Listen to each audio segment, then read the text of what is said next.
We're talking frogging and fishing frogs and tackle, just like always, here on this edition of Tackle Shop Live.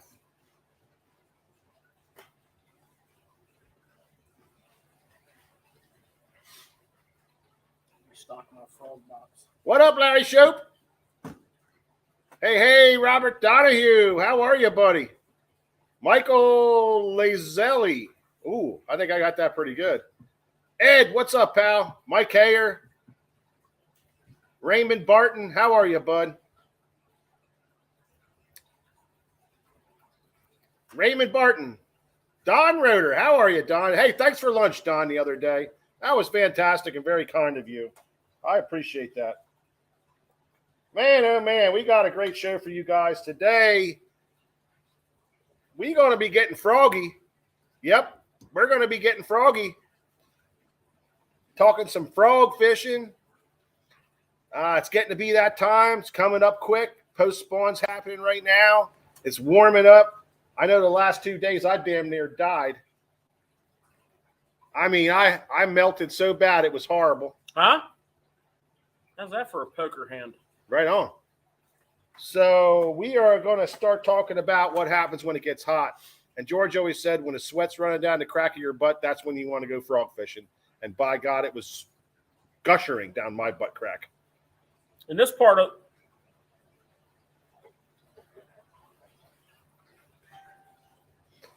Yeah. You guys know what I'm talking about, Chuck Rife. Bear Minnick, how you doing, buddy?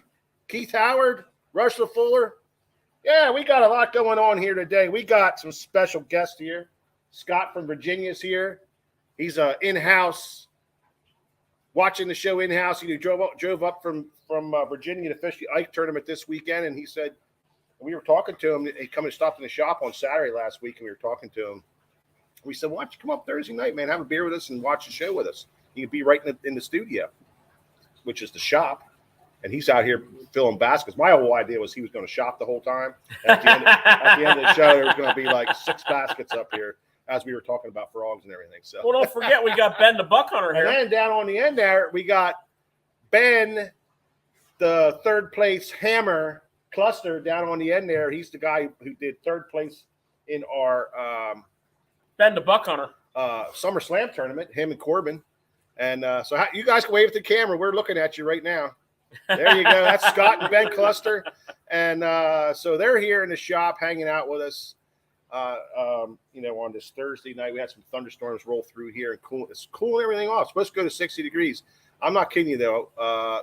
Monday, after me and George were fishing, or Sunday, me and George went fishing. And then Monday, my wife got a hold of me and she said, start digging in flower beds, boy. Ouch. So I went out there and started digging his flower beds. And I'm not kidding you, man.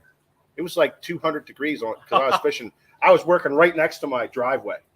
Oh yeah, you were catching flashback. It was bad. It was really bad. You got any yard left, or is it all flower bed now? It's pretty much flower bed, man. It's bad. It's pretty bad. It's pretty bad. Magnolia Mikey. Magnolia Mikey. Yeah, here we go. That's enough from the peanut gallery over there. All right. I mean, I'm pretty sure we skipped about 2 weekends of fishing because you were digging flower beds. All right, I gotta do what I gotta do. Now man. She's got you digging flower beds on top of flower beds. Flower beds on flower beds. I was down to the Mike Mansion, the Mike residence, to pick them up to go fishing on Sunday. Better Homes and Gardens. Stopped, wheeled in, picked them up at the estate there, down in the thriving community of Refton. And place looks good. Thank you. Place looks good. All your hard work's paying off. Well, what I want to say is we are enjoying this is perpetual hazy IPA. George, this is right up my alley here. Yeah. This is courtesy of Matt Weimer. Thank you, Matt, very much for dropping this off on your way to work or coming home from work. He works for Trogs, and he dropped this off for us to drink. Let me try it.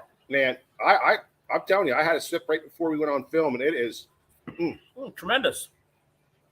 You want me to break that down for you? I mean, how is that? I'm picking up like hints of grass. I'll backhand you. You start talking like that. I'll knock you the hell out. I will knock you out. Notes of earth and cinnamon. But that is really good. Well, everything Trogs makes is fantastic. Here's to you, Matt. Yeah, Matt. Thank you so much. Matt, from what I gathered, Trogs, Matt just came wheeling on in here, hot. He said, "I'm from Trogs, and I want to." Dropped off a couple of fours and rolled. And I couldn't even come out and say thank you. No, he was in a hurry. But you know what, Matt Weimer and Trogs.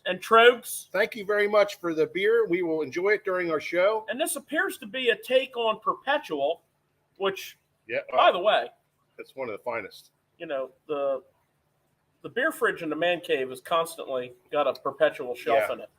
Trogs. For all my guests. Perpetual Haze. David Skiles. How you doing, David Skiles? You would love this. You are this wrapped up in a can right here, bro. This is fantastic. But yeah. Anyway, fantastic. Greg Plank, how you doing? Robert Bretts, how you doing? And you know, Scott, our guest from Virginia, carried a few of our other favorites in here, what we like to call the 5-star. Yeah. That's a Miller Lite. A lot of people call that Miller Lite, but it's actually a 5-star. Yeah, thank you, Scott from Virginia. We Scott, appreciate that. we appreciate you. And I hope you don't catch any fish on Sunday. No, I didn't say that. I didn't say that. Same to you, Cluster. No, I don't mean it. Okay. Okay, so that ain't right. But I'm Mike. For anybody who's watching and doesn't know, I'm Mike Acord. This is George Acord, my brother, and behind the camera is cameraman Nick. As always, he is here to give us good cheer. How you doing, Nick? I'm doing awesome. Hey, you want to know something, Mike? So Scott from Virginia's over here. Yeah. And I didn't really take notice until he said something. But he's rocking a mullet over there.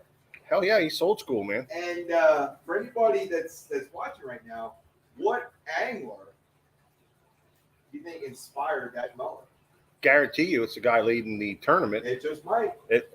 Right now, I guarantee you, Matt Robertson on him. That's where I would say. Absolutely. Hell yeah. He's an on him fan, big time. He's got the mullet going. Yeah, hell yeah. Is that correct, Scott? Absolutely. Absolutely, he says. Absolutely, he says. He's an on him fan, like we all are up here in the Northeast. We love him, Matt Robertson. Scott, we're going to put forth serious effort to get a guest appearance from Onum, to have him call in. We have his main sponsor. We have a very, very, very good relationship with his main sponsor, who is Ugly Stick, and Pure Fishing, which is the company that owns them. And I think maybe we could talk to some people that know some people that, and Matt seems like the guy that would jump on a quick phone call for. He'd love that. I don't know if he could run a computer though. He might not be able to. No, he can run a computer. He might not be able to get on the FaceTime. He can run a power washer though. I see him do it. Yeah, you run a power washer. I love it. Yep, I love it. Let's yep. work on that. Yep. Let's put some effort on that. John Warrick, how you doing, buddy? Dave Richardson, Irod, what's up, buddy? Let's go. You bet. Ken Wood, Terry Clowers. Good evening from East Tennessee. How are you doing, buddy? Thanks so much for stopping in.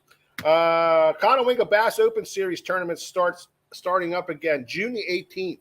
So any local guys or not local, because obviously people come from Virginia to come up here to fish. So we got the Conowinga Open Series starting June 18th. There's a series, I think 5 or 6 tournaments throughout the summer. And let's face it, it's a nice destination. Yeah. You know, it's kind of a famous little reservoir.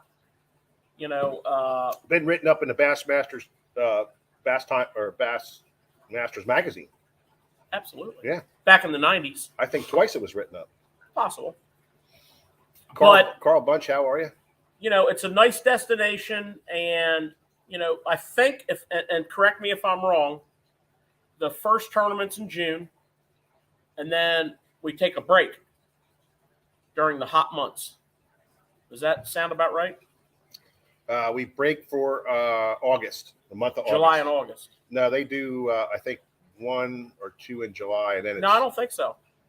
No? No, that's why I'm asking. Is Brian still here? Yeah, Brian's here. Brian, can you help us out? I can help you out. There we go. Brian Setlock. Brian Setlock is the originator and partner. Him and his partner are the originators of the Conowingo Bass Fishing Open Yeah, they got Series. one in July there. He happens to be in the house. July 10th, and then they break until. So 2 in June and 1 in July. Yeah.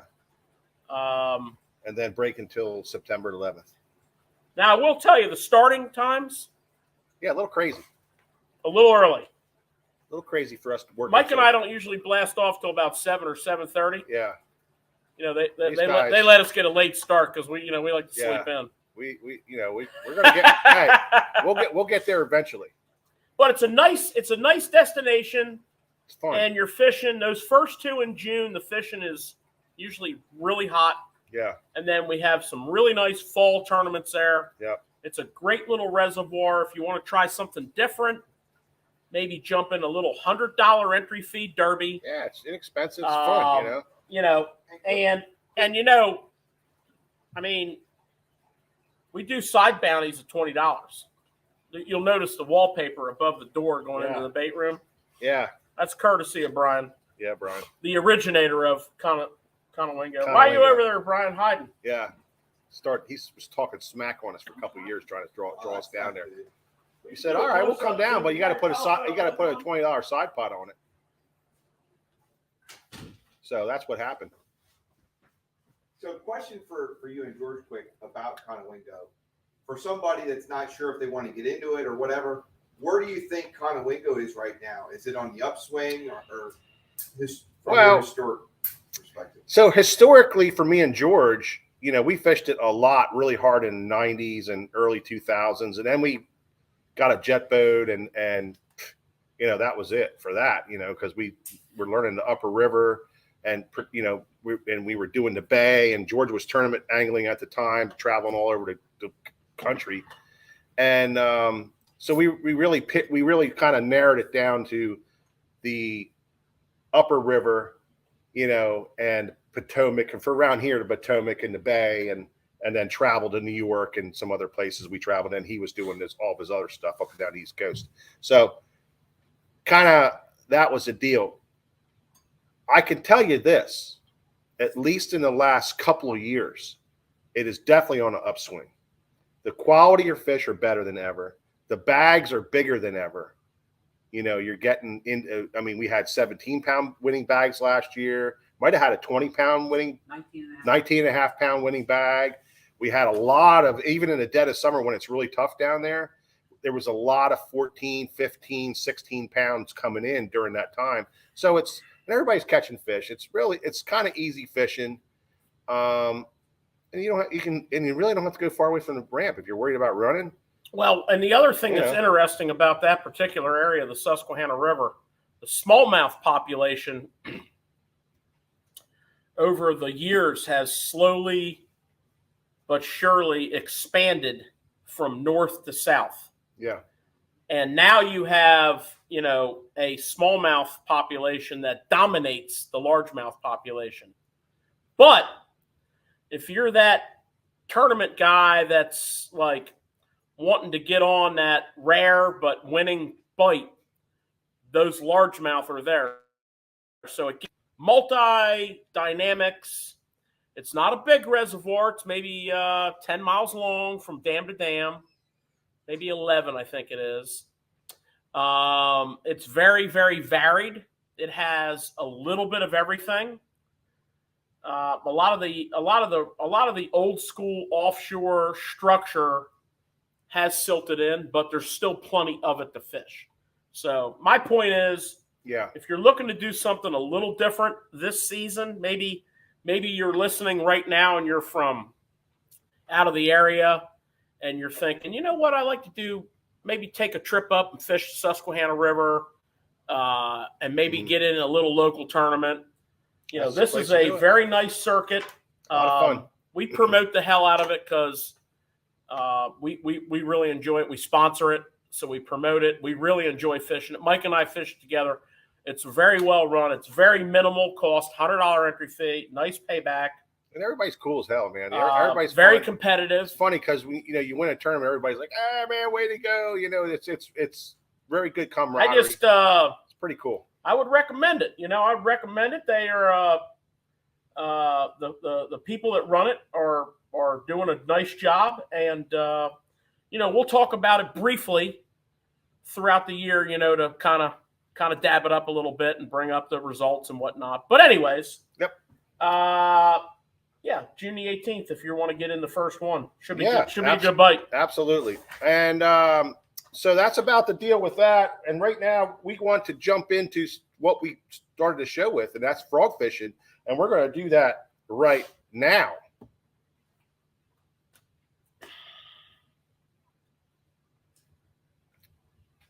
Yeah. So, I see some guys saying July and August prime frogging. I'm sure it definitely is prime frogging by July and August. But me and George would take our father down to the bay, usually right around Father's Day. Exactly on Father's Day. Yeah. Well, sometimes it was a week later or something like that, but it was always right around Father's Day, usually later than Father's Day, but right around Father's Day. And man, I'm telling you, we would start catching them on frogs, and the frog bite would start happening. And we're coming up on that. And, and we've been shipping, me and George have been shipping a ton of frogs out of here. Caitlin said to us today, man, frogs for the last couple of weeks, man, it's just intensifying. Now it's been Frog City going out of here all day today. So it's starting to happen. This is a bite that's starting to happen, and we love it. We absolutely love it. It's a lot of fun. It's a lot of fun, in a lot of ways, the excitement of it, but just the ease of fishing it, how you can fish it. I mean, it's a lot of work, but it's easy to fish because it's all visual fishing. And so, I mean, you get that water temperature in those high 70s, man, look out. Or mid 70s, actually. Mid 70s, you're talking 73, 74, 75. It's frog time, baby. And they've been throwing frogs. Well, the frog bite, obviously in the southeast has been pretty much popping for over a month now. But a lot of people that frog fish that are at what I would consider advanced frog fishermen, vegetation has nothing to do with it. So the frog has expanded over the years to a hardcover, wood, Topwater lure, banks, boat docks. A, you can skip it real well. B, you can keep it in place. It's very effective over top of bedding fish. We had several lives that we watched this year already, where, it was a spawn bite. Yeah. And it was a frog bite.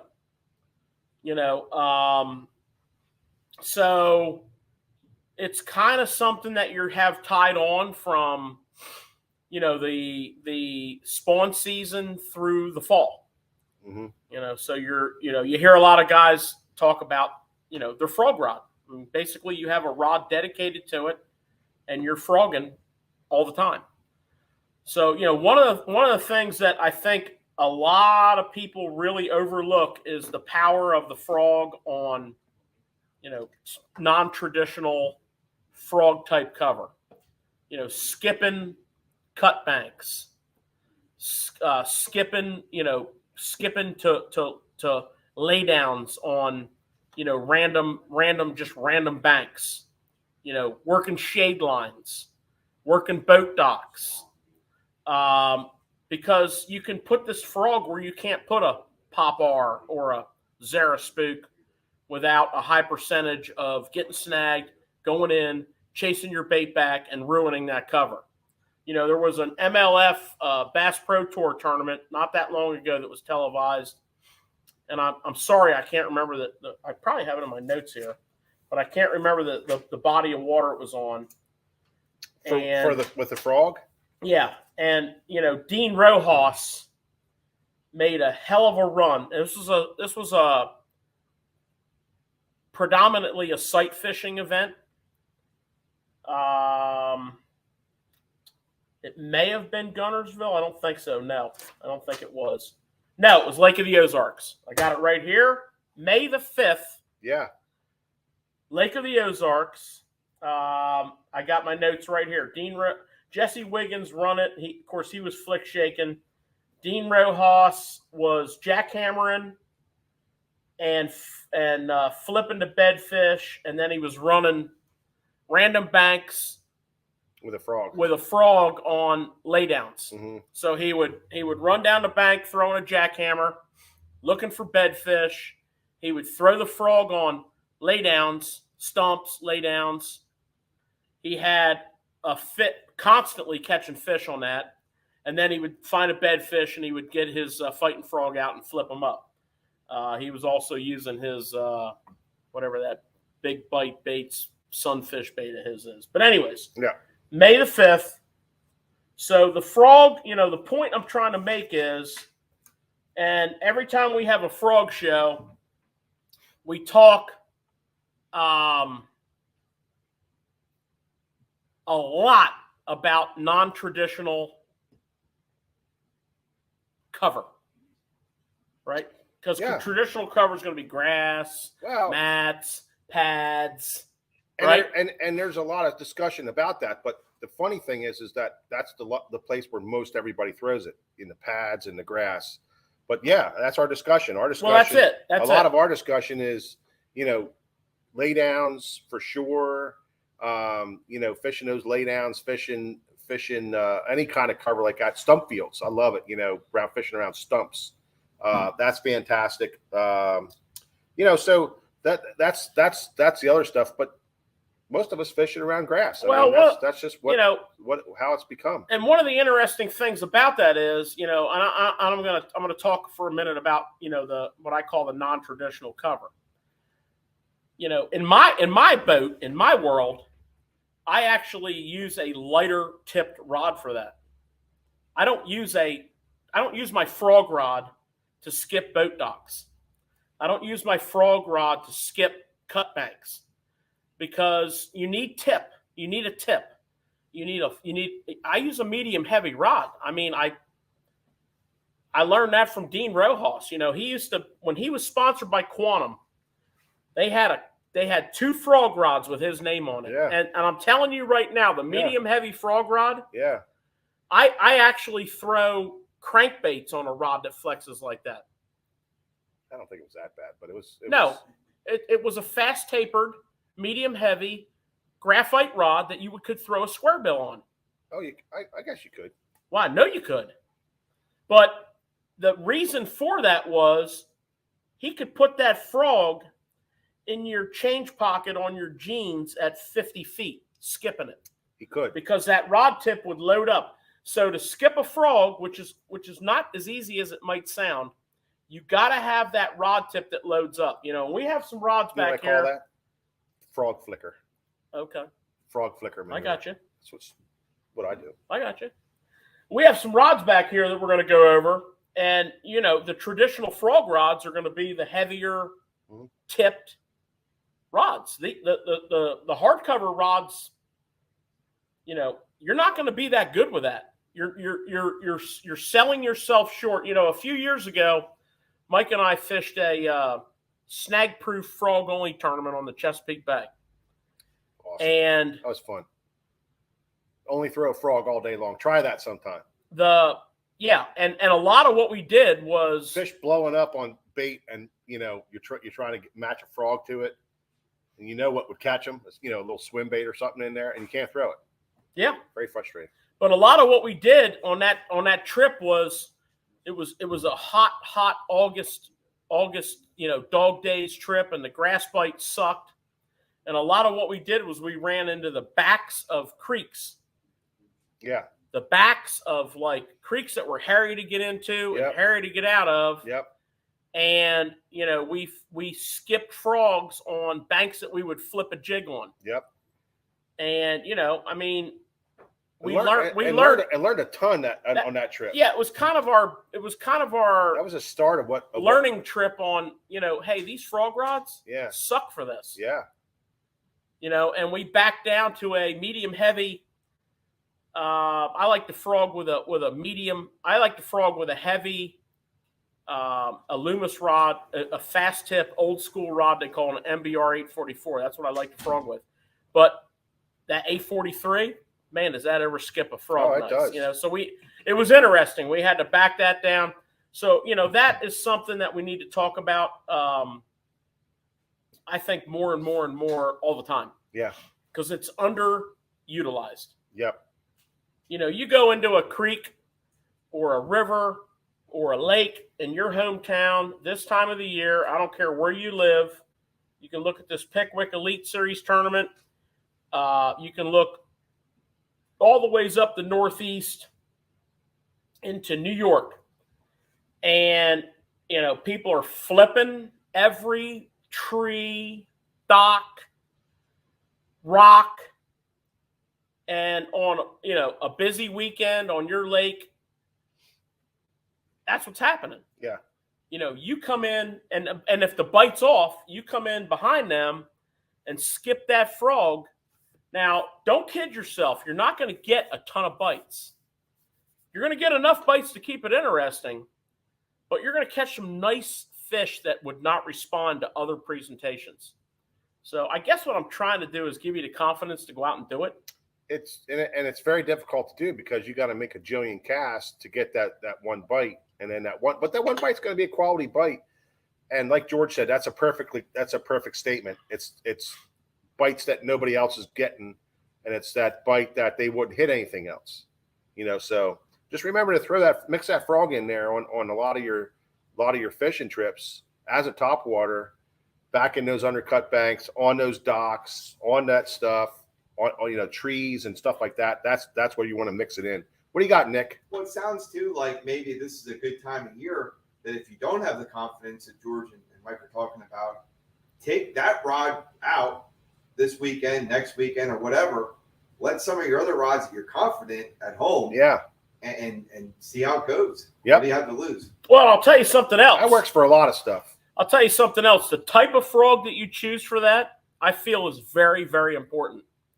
So let's break frogs down to two styles. Let's break them down to a popping frog. Okay.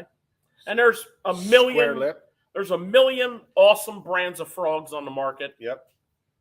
You can't go wrong with Snag Proof, Spro.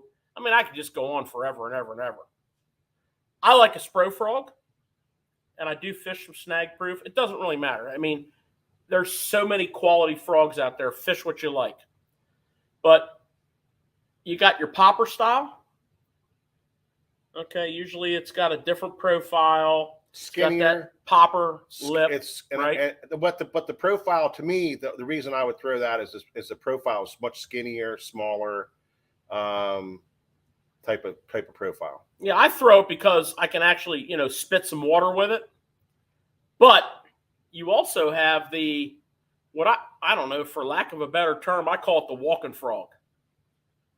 Even though it's a regular frog, but you can see it's got it's a regular frog. It's your traditional frog. Nose, you know. Traditional frog.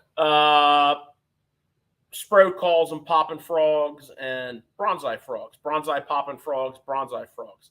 You know, they've come out and they got spit sheds and bronzai sheds, and I mean, everything they make has the word bronzai in front of it. But anyways, skipping that hardcover, this is not the frog you want to use. Okay, by choice. You can, but you can do yourself a lot better with the traditional, what I like to call a walking frog, just an old school traditional frog, right?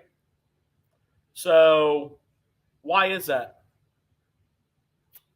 I'm glad you asked. Because I'm going to tell you. I figured you would. You never have a shortness for words. I'm just going to tell you. So this frog skips extremely well. This frog is a lot more four-wheel drive. This frog comes up over tree limbs.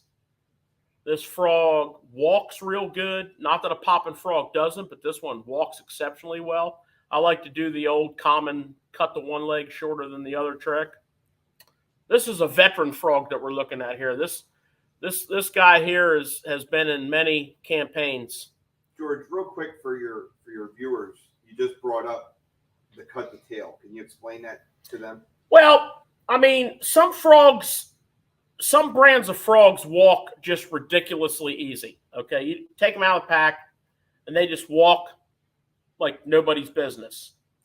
And if you're a really good frog fisherman, all frogs do that. But if you're new to it, or if you're not the best at it, or if you're learning, if you shorten one leg, and by leg I mean the skirt on one side, okay? If you shorten the one side, I don't know how much that is. That's probably approaching a ½ inch. From the other side, for whatever reason, this frog will walk so much easier, okay? Now, the setup for that is going to be braid, obviously. And I'm a big believer in 65-pound braid for frogging. You can put any kind of braid you want on for frogging as long as it's 65. I don't understand the 25-pound fluorocarbon in this situation. What? 20 or 25-pound fluorocarbon these guys are throwing for frogging. Who's doing that? Just some people that are doing it. Well, those aren't the people that are watching this show. There's people on this show I bet are throwing it on. So I'm trying to get to the point here.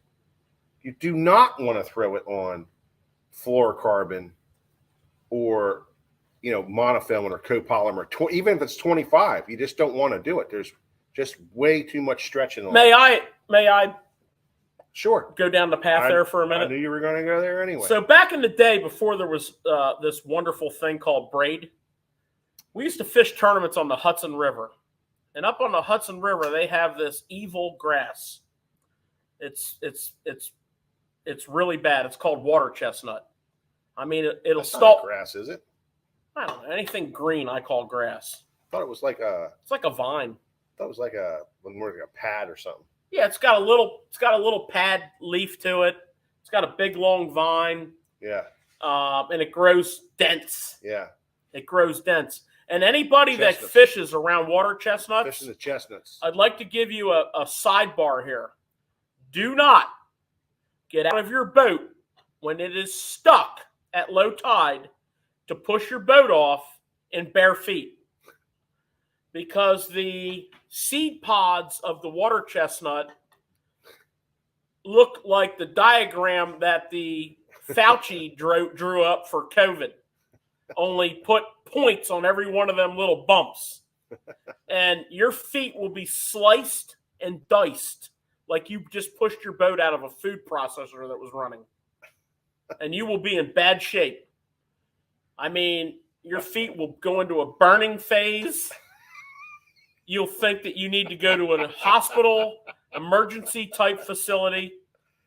Well, that is New York water, so it was probably like punching. And I got news for you. There's people watching this show right here that know what I'm talking about. Oz, Oz, you got your boys back on this one, Oz? Huh? You know what I'm saying. They know all about that stuff. But anyways, I digress. We fished with 30-pound Berkeley big game. I know.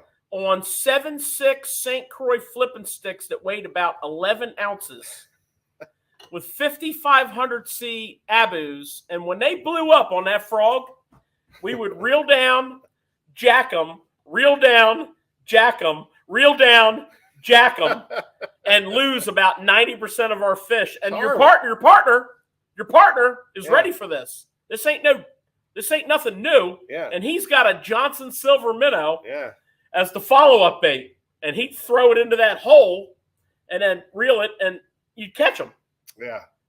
The frog was the decoy, because I got news for you. You cannot set the frickin' hook with mono. No, you can't, and that's why back end they would on a frog. Well, back end what they would do is because of this, because of stuff, and the fish were in there like gangbusters. They would go in and with their prop, and they would chop. Like go in and then chop these lanes because you couldn't hook them in the thick shit. You had to throw in these lanes. That was the only way you're going to get them hooked. That was in the chestnuts. And I can tell you this much about water chestnuts at low tide. Yeah. They will flat out stall a fast strike 150. They're nasty, man. That's freaking nasty. I know they're nasty. Okay, so yeah, so what are that was a very dramatic way to make my point on braid. So let's recap this. So we have basically two kinds of frogs. You got the popping version, something that spits water, makes a little bit more noise, that you would throw, I don't know, in any other situation, or just because you would throw that? I like to throw the popping frog when you have that little bit of breeze and you have that little bit of ripple on the water. And really, I like to throw it also in like thick grass where you have the little hole and you can pull it up to that little hole and kind of pop it. But on that choppy, and there's a kind of a like, how choppy is too choppy? Well, some days if they're aggressive, if they're eating, you think you're fishing Lake Erie and they're eating a frog. But that's the exception to the rule. When you get a little bit of that ripple, which is kind of what you want, and you're walking through, clumpy grass or little mats, the popping frog is a great choice. And I'll be honest with you, I'm probably 75% popping frog in my world on floating frogs. Yeah. The walking frog is really, really good. In pretty much a lot of the same situations as the popping frog, but also when it's calm, slick. That morning where it's like the surface is like a mirror. Yeah, it gives you a different type of a real quiet kind of slither. That's what I was going to say. I like it for calm water, low winds. The important thing, Mike, is that your frog does this. So your frog let's talk about that. Let's talk about that a minute. Because you ain't there. Well, that's what I'm saying. Let's talk about that a minute. You're not there. That's probably the biggest point that you made right now is walking the frog. That is more important than color, than whether it's a popping frog or whether it's a glide frog or whether it's a whatever kind of frog. If you can't walk a frog, and it's not that damn easy. Well, not that easy. Once you get it down, it's like walking a spoon. It's not that easy. Because you've had a lot of struggles in your life. No. No, you're full of shit. Is what your problem is. It is. You know that, huh? You know that it's not that easy to do that. It's all right. There's for most people, is what I'm trying to get at here. It's not that easy to make that frog walk. I mean, like side to side to side to side. It's not hard. It's very difficult to do that. But that's what your main goal is to get it to go like this. And your blow up ratio, not your catch ratio, but your blow up ratio will go through the ceiling. And if you don't believe me on that, just fish with somebody that knows how to do that. And they will clean your ass out right now. I'm telling you. Well, if you don't walk, if you're not like accustomed to walking the frog and you want to learn it, experiment with it a little bit, but leave a little slack in your line. Don't try to walk the frog. Try to snap the slack. If you snap the slack, the frog will walk. It will, but you also don't want to move your boat at the wrong time. Otherwise, you're not going to walk that frog properly. And you know what I'm saying about. Oh yeah, you get that bow in your line. Once you get that bow in your line, you're done. The trick to that is to bring the rod up. But bring the rod up and get that line off the water. You got to figure your cast out, make the cast as you move your boat. You make your cast, and then you don't move the boat until your cast is finished. Yeah, and then you move your boat, and if you want to, and you make that next cast, because you can make it very difficult for yourself. Not that you can't do it, but it makes it very difficult if you don't know how to when to up pump and when to down pump and do all this kind of stuff. As soon as you get that bow in your line, pick your rod up. Just pick your rod up. Yeah. So start off walking your frog, and if your boat's moving because you're trying to cover water, or if the current's running from the tide, or the wind. And as soon as that frog starts getting steered by that line being bowed, just pick your rod up and do the same exact thing up here. Now all that line is up in the air, and you can straighten it back up. You can salvage that retrieve. It's like mending a fly rod. You know, if fly It fishermen, is. if you know how to mend your line, That's a fantastic. if you can mend your line to stay in line with your fly, which is very difficult, by the way. And that's the intricacy. I saw that movie. That's the intricacies. I learned it in the movie. Oh, that's the intricacies of fly fishing is maintaining the natural flow of Brad Pitt was a natural mender. drift. Would you shut up for 1 second? You know what I'm saying? You let trout will tell you every time you want the fly to float at the natural float drift of the current. So you got to mend your fly line so the fly line doesn't pull the fly. That's the same thing in this. You want to keep your line so that your line doesn't screw up your frog walk. That's all there is to it. Watch River Runs Through It. It'll explain everything to you.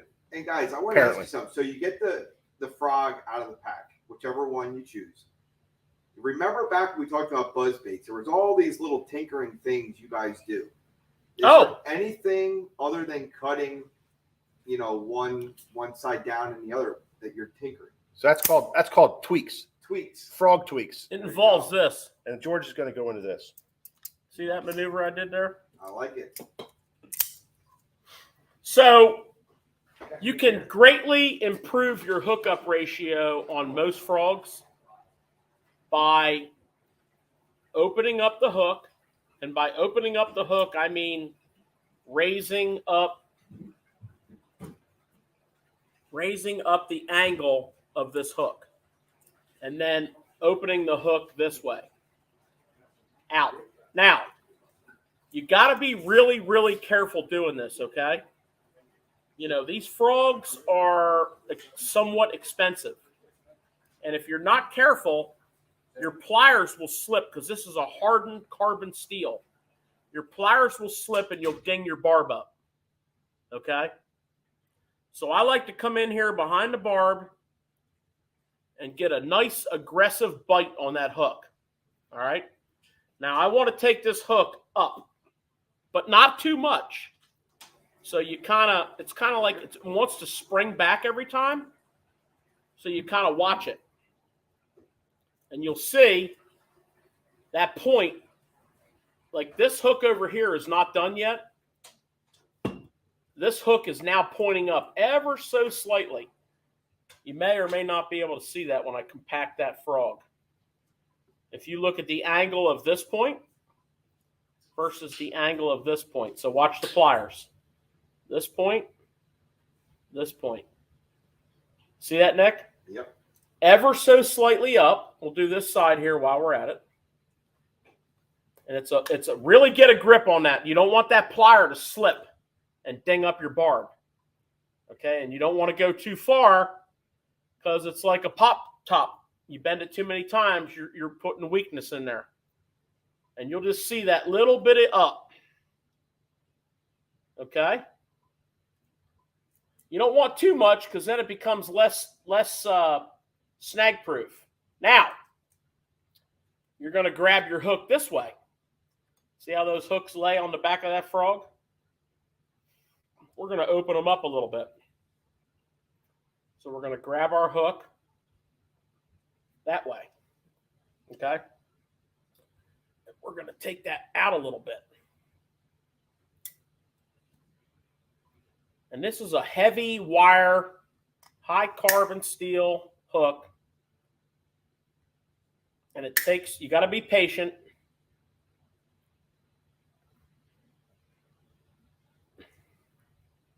And you're just going to get it away from that body a little bit. So now that hook is just pointing out a little bit. It's away from the body. I actually like it a little bit more than that. But if you go too far, then you're snagging grass, you're snagging wood. Just that little bit. Up and out, a hair. Doesn't seem like much, but it's a game changer. So I like to. Well, you're always looking at hookup ratio. When they frog fish, they talk about hookup ratio. You know, 50%, Right. 60%. Sometimes it's not that good. It's not really. Sometimes it's really not good. So you're trying to up that ratio as much as possible and do whatever you can to get that ratio up a little bit. Yeah, and that's a nice tweak. That is a true effective tweak. That will make a difference in your frog fishing. Yep. On your hookup ratio for sure. Yep. Now the other, sure. One of the other ones, and me and George don't do this too often, but one that is out there for guys to tweak on their frog, and that's add color to the belly. There's guys that will dye red on the belly of their white frog, give those fish a target. I don't believe in that too much. I think it's a noise and movement deal for them.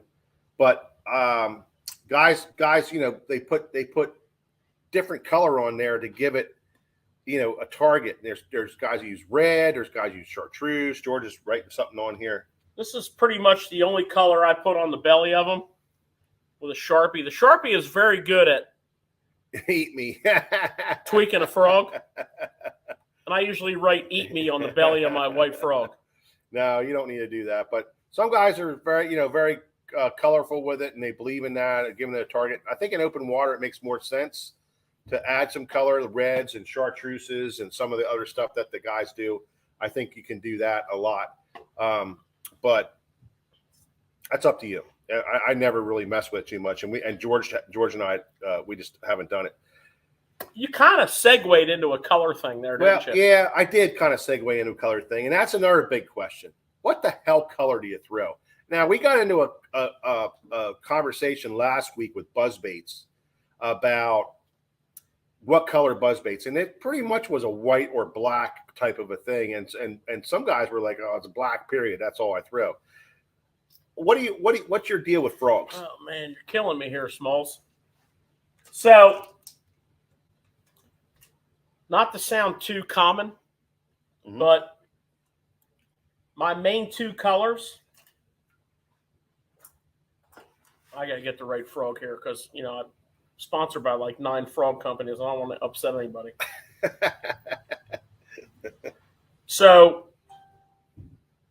these are the 2 frogs I fish the most.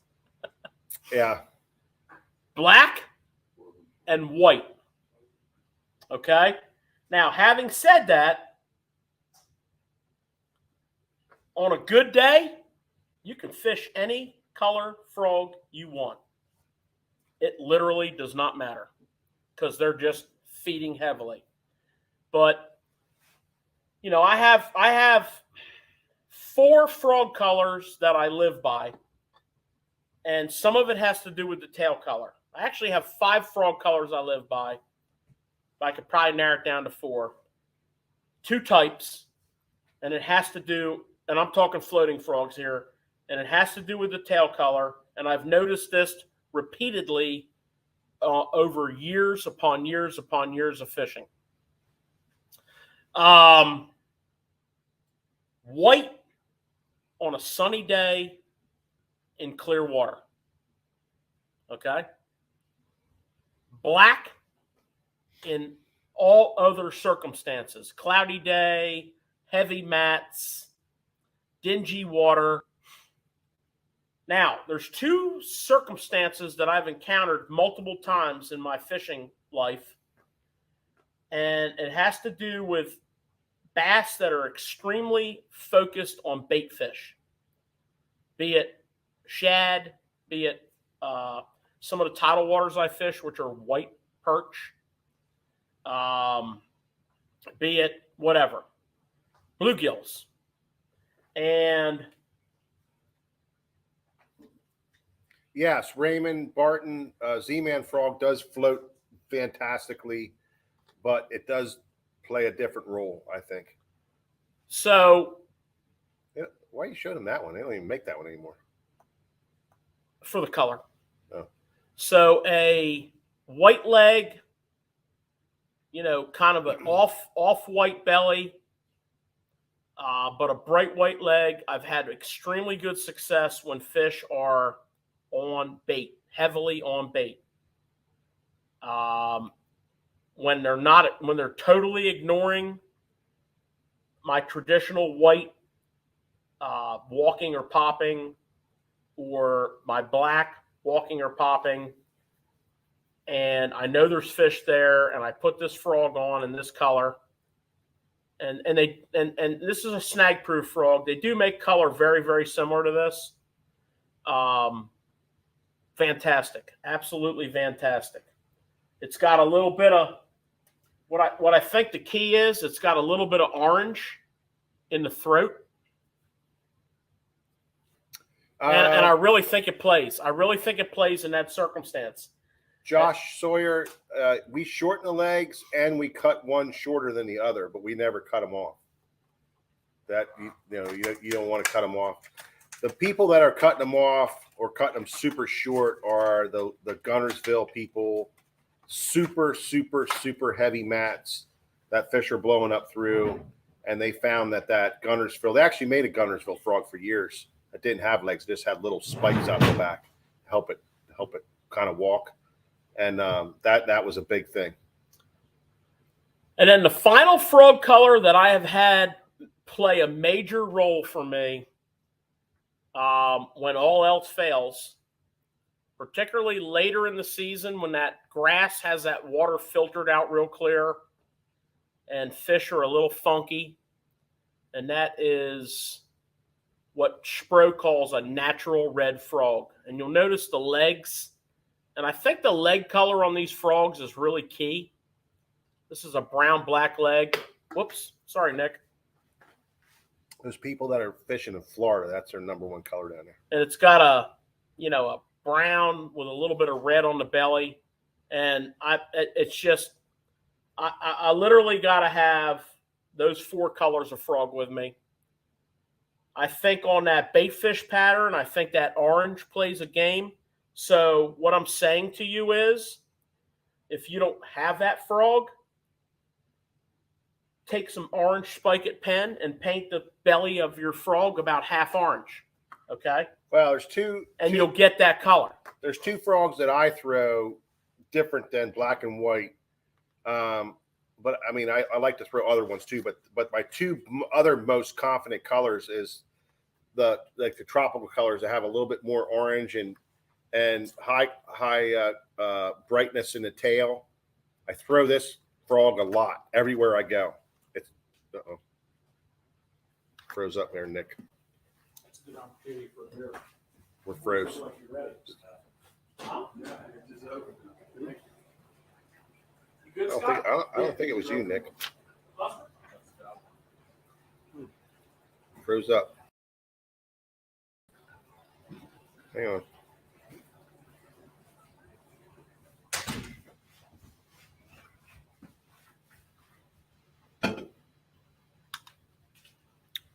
Turn that off and turn it back on.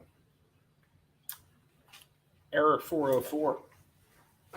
I remember. It's on.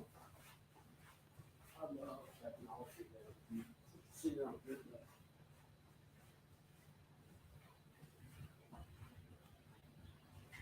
Since they installed that beacon up there in the ceiling. There we go. There we go. We're back. So I use, I don't know if you see it, but that's called tropical white. It's just, all it is a white frog with some orange highlights in the tail and red highlights, like more of an orangish kind of reddish highlight in the tail. That frog, to me, clear water, man, just The orange. that just absolutely slays them. It's a frog that you got to throw all the time. And the other one that George is missing, and you got to have in your boxes, and that's black with the yellow tails, with the black and yellow tails. It's called a rainforest black color. I think he has it, might have it. I know he has it in there because I fish it.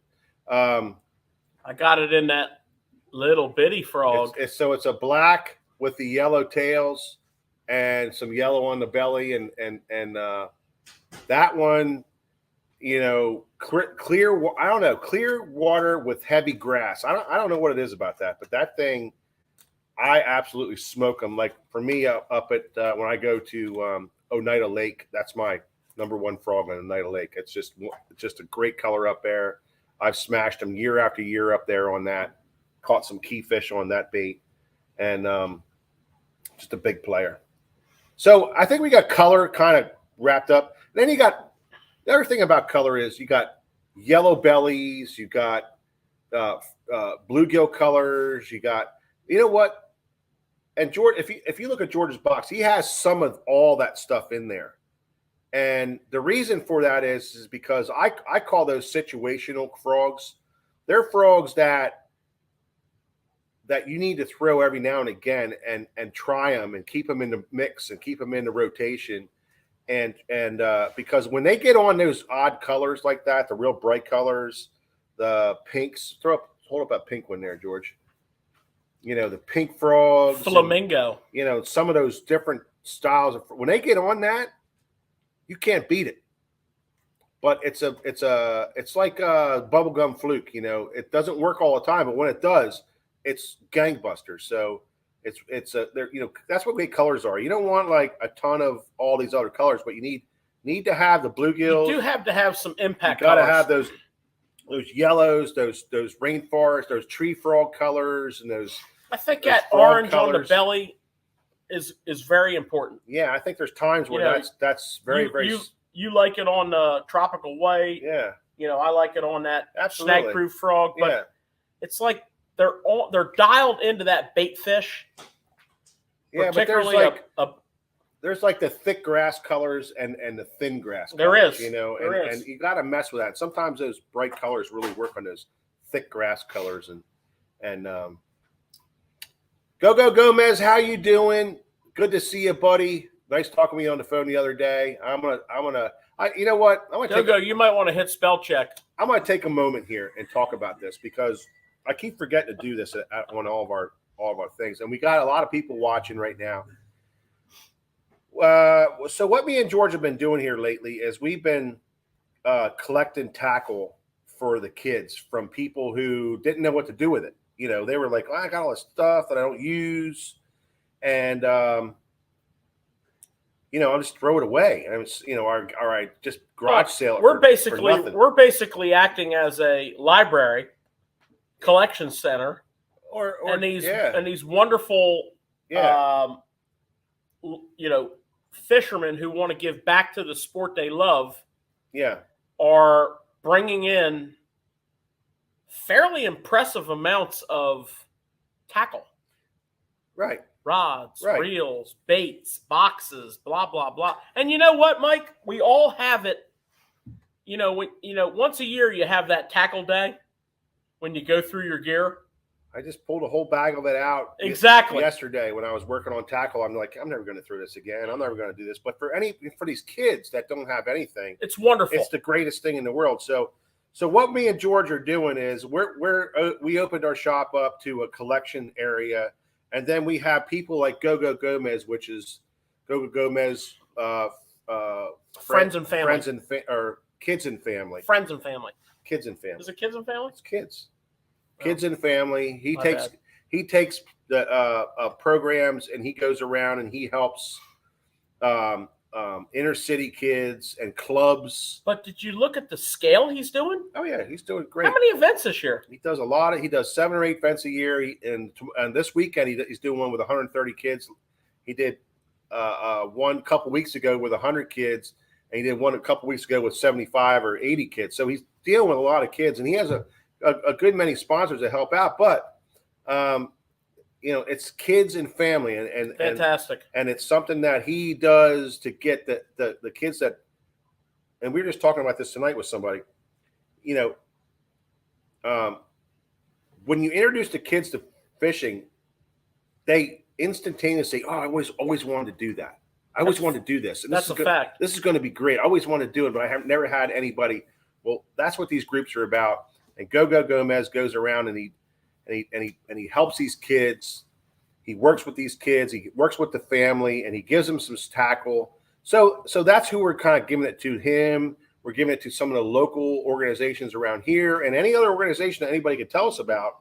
We can send them this stuff that we gather, but it's up to all of us to do it. So if you guys are doing it and you don't know what to do with it, all I'm saying is, if there's stuff that you're not fishing that you don't know what to do with, and it's just going to end up in a box up in the attic and get ruined, or down in the basement and get moldy, or somewhere that it just or out in the shed or wherever. Because this is where stuff I found this weekend.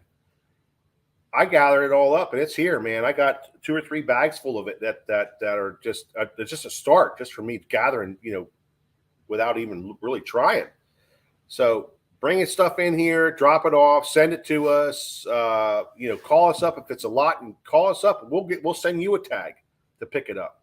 We'll cover the freight. We just don't want to go to waste, and we got it for these kids.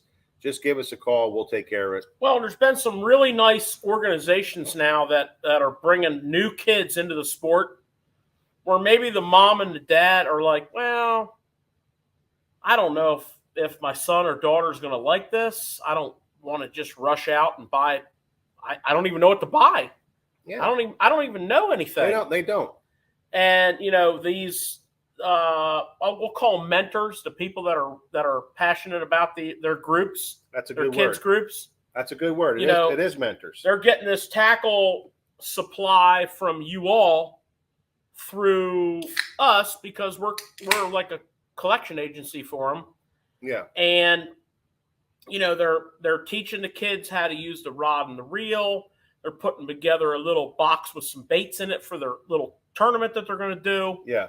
And if the kid moves on to become a fisher person, spectacular. If not, they'll take that tackle back and move it on to the next kid. Yeah.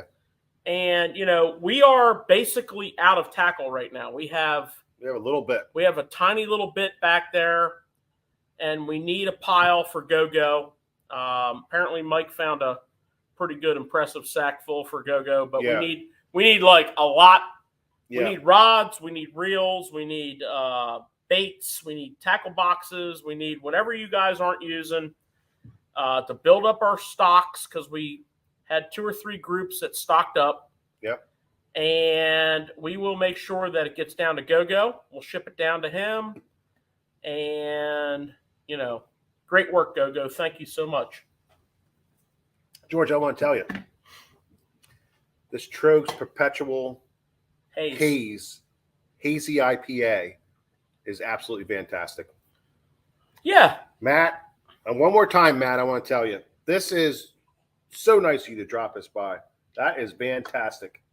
And we are perpetual connoisseurs. Well, we are. But this haze is really good, and we just wanted to say thank you so much for this. It's almost as good as a white Spro popping frog on a hot summer day. Yeah, so the other thing I want to say about this frogging, let's get back into this conversation. Well, I have a couple things to add. Well, I know, but I got a couple. I think where we ended off was color. But what I want to say is size, too. I mean, size is a new thing for frogging. Size matters? Nah, it doesn't really, I don't think, but because I think it does. Not all the time. Not all the time. Depends. We can go many directions with that right now. I mean, I'm talking about frogs. Hey, Ben Cluster, we can go a lot of directions with this right now. I'm talking about frogs. That's right. It's not the size of the weapon, it's the fury of the attack. You know what I'm saying? Oh, my. And we are talking about frogging, right? Frogging on the river.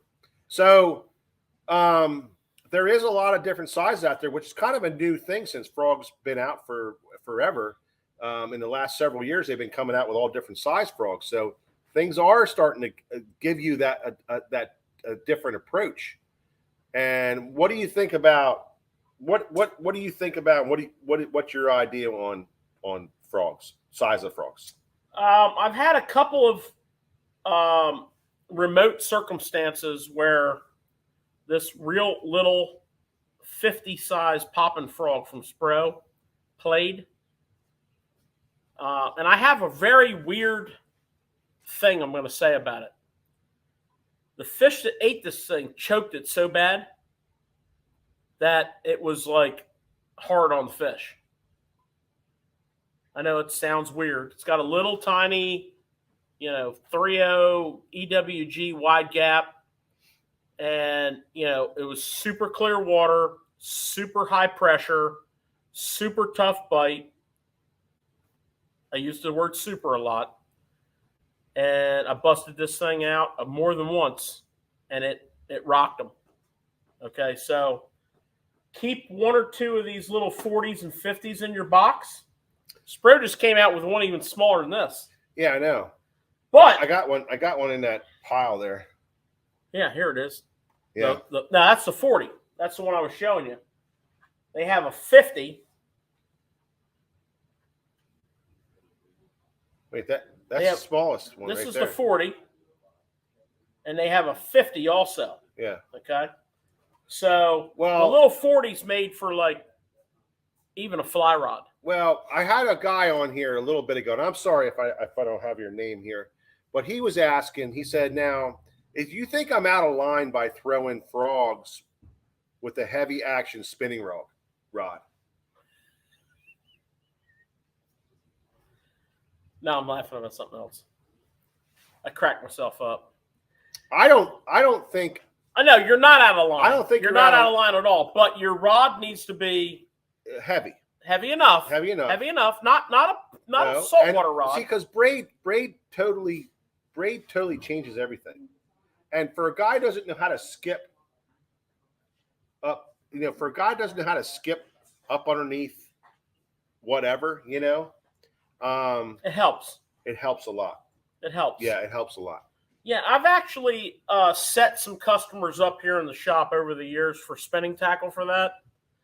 I'm gonna say it this way. I really, really recommend that you learn to use bait casting tackle for this. But it's open. He was talking open water underneath trees and undercut banks. And I'm not putting that down, but I'm gonna really recommend that you take the time to learn to do this with casting tackle. You will be way ahead of the curve. Okay, spinning reels aren't meant for 65-pound braid in these circumstances. Yes, it will work, and it's fine if that's the way you want to do it, but maybe challenge yourself. I think what you're saying is, though, on some of these 40s and 50s, well, that's different. That's a totally different thing. But those frogs are so niche. Yes. That I don't even niche? I don't want to stretch. Did he just say niche? Yeah. What the hell's niche? Niche? Niche? I mean, there's got to be a proper. Did you guys hear that? Niche? What the hell is that? Son of a bitch. Well, I don't know what the proper pronunciation is of it. Niche. Say it like everybody else does. Niche. Whoa. I got one of them at home. How do you know? Hey, I'm from the South. I don't know your accent. See, I'm getting okay. Niche. You got a niche. Niche bait. All right. Niche. You guys are having too much fun. That's like Target. Everybody's saying, I'm going to Target. I mean, come on. I do keep one of these in my box, and literally one for that kind of tweener tough day. And this is actually a jackal Kira frog. And there's a couple things about this frog I want to point out. This is a bad little boy right here. Look at the glitter on the belly. So it's one of the few frogs out there that has that glitter belly. And I'm telling you, this is another one of my bait fish frogs. But look at that size. So here's a walking frog. Where's mine? And look at that profile difference. These frogs basically weigh the same weight. Look at that profile difference. And the legs come straight out the back so that it's a tight profile. It walks dog like crazy. I don't even trim these legs. And it's got some badass Japanese hooks on it. I don't know who they use. So a little something about that frog. But I don't carry a lot of them with me. But Amanda, I like it. When that frog works, George, it's game on. You can't beat it.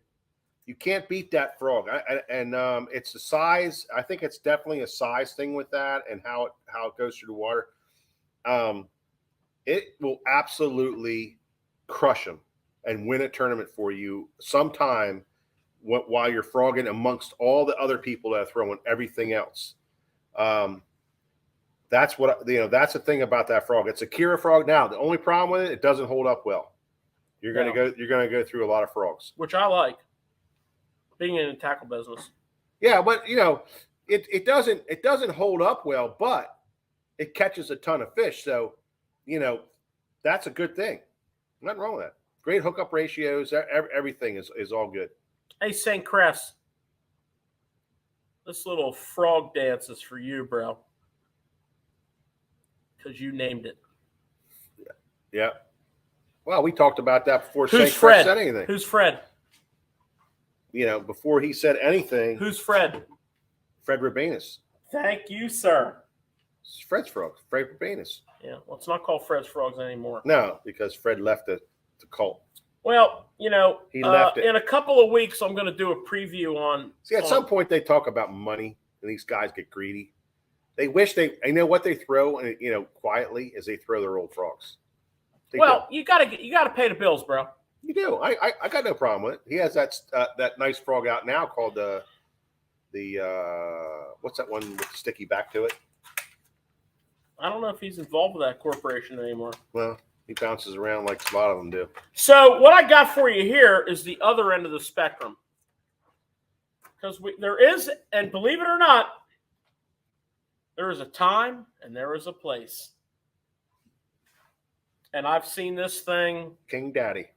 What do they call that frog, George? King Daddy. Oh, shit.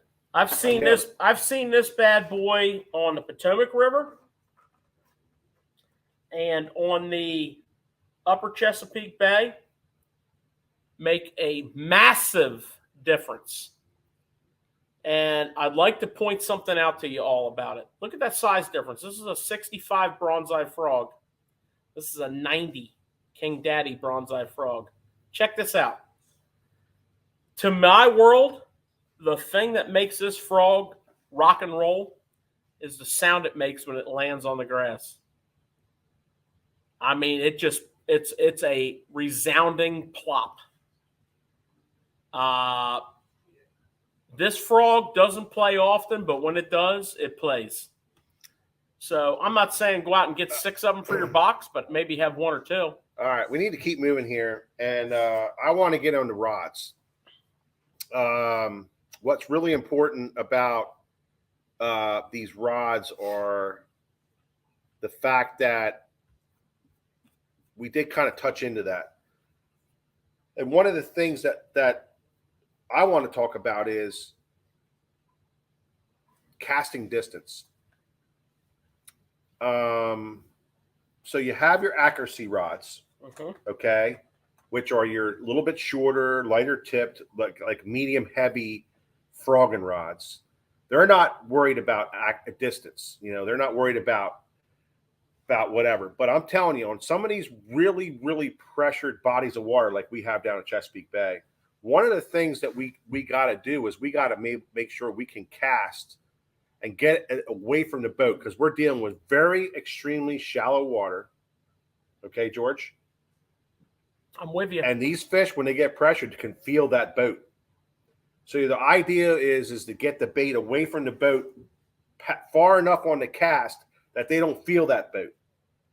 Yeah, so generally speaking, if you look at famous bodies of water like Chesapeake Bay, like Gunnersville, places that are famous for their frogging, as the season wears on and you get into the dog days of summer and the tweener time between summer and fall, when it's still 100 out, but it's September, those are tough bite scenarios. And the rule of thumb in that situation is he who can cast the farthest catches the mostest. Yeah, and the problem with that is getting the hook set on the end of a long cast like that. Because I'm talking about these guys are trying to empty their spool with 65 braid. They're trying to empty it. They're getting damn close to emptying that spool. So it's a 75 to 80 yard. 75 yards is what these guys are throwing. Well, the trick to that is way. The trick to that's a long rod, but the bigger trick to that is a wide spool. Yeah. Because as that spool dumps, you're losing that momentum, you're losing that energy that spool has, that RPM, and you're losing that distance. So, at that situation there, I'm going 7/6, and I'm going with a wide spool reel to get that maximum distance. Well, I'm surprised that in this conversation so far tonight, that the only person name we brought up was Boom Boom. He's a frog master. I mean, I know he is, but Wizard. who's our boy? Ish. Ish Monroe. Did you say Ish? Ish. Ish. Ish Monroe, who We are Ish. now George did fans. say Dean Rojas, who is like the most famous for frogging, Fantastic. but the second most famous for frogging, Ish Monroe. Fantastic. And one of the frog rods that he came out with, and this is funny because this is the conversation we were having. Long cast frog. Hello. Okay, so he recognizes the fact that you have to throw in some situations a very, very far distance. And this rod is a 7.9, not a 7.6, a 7.9. And it's all about the distance. It's a heavy action, of course, because he's a heavy guy, 1/2 to 2 ounces. So it has the backbone to get the hook set at the end of that. It's real. And real he's super rocking. fast. He's rocking a Zillion HD on there. Yeah, so he's doing a Wide zillion, spool Zillion HD.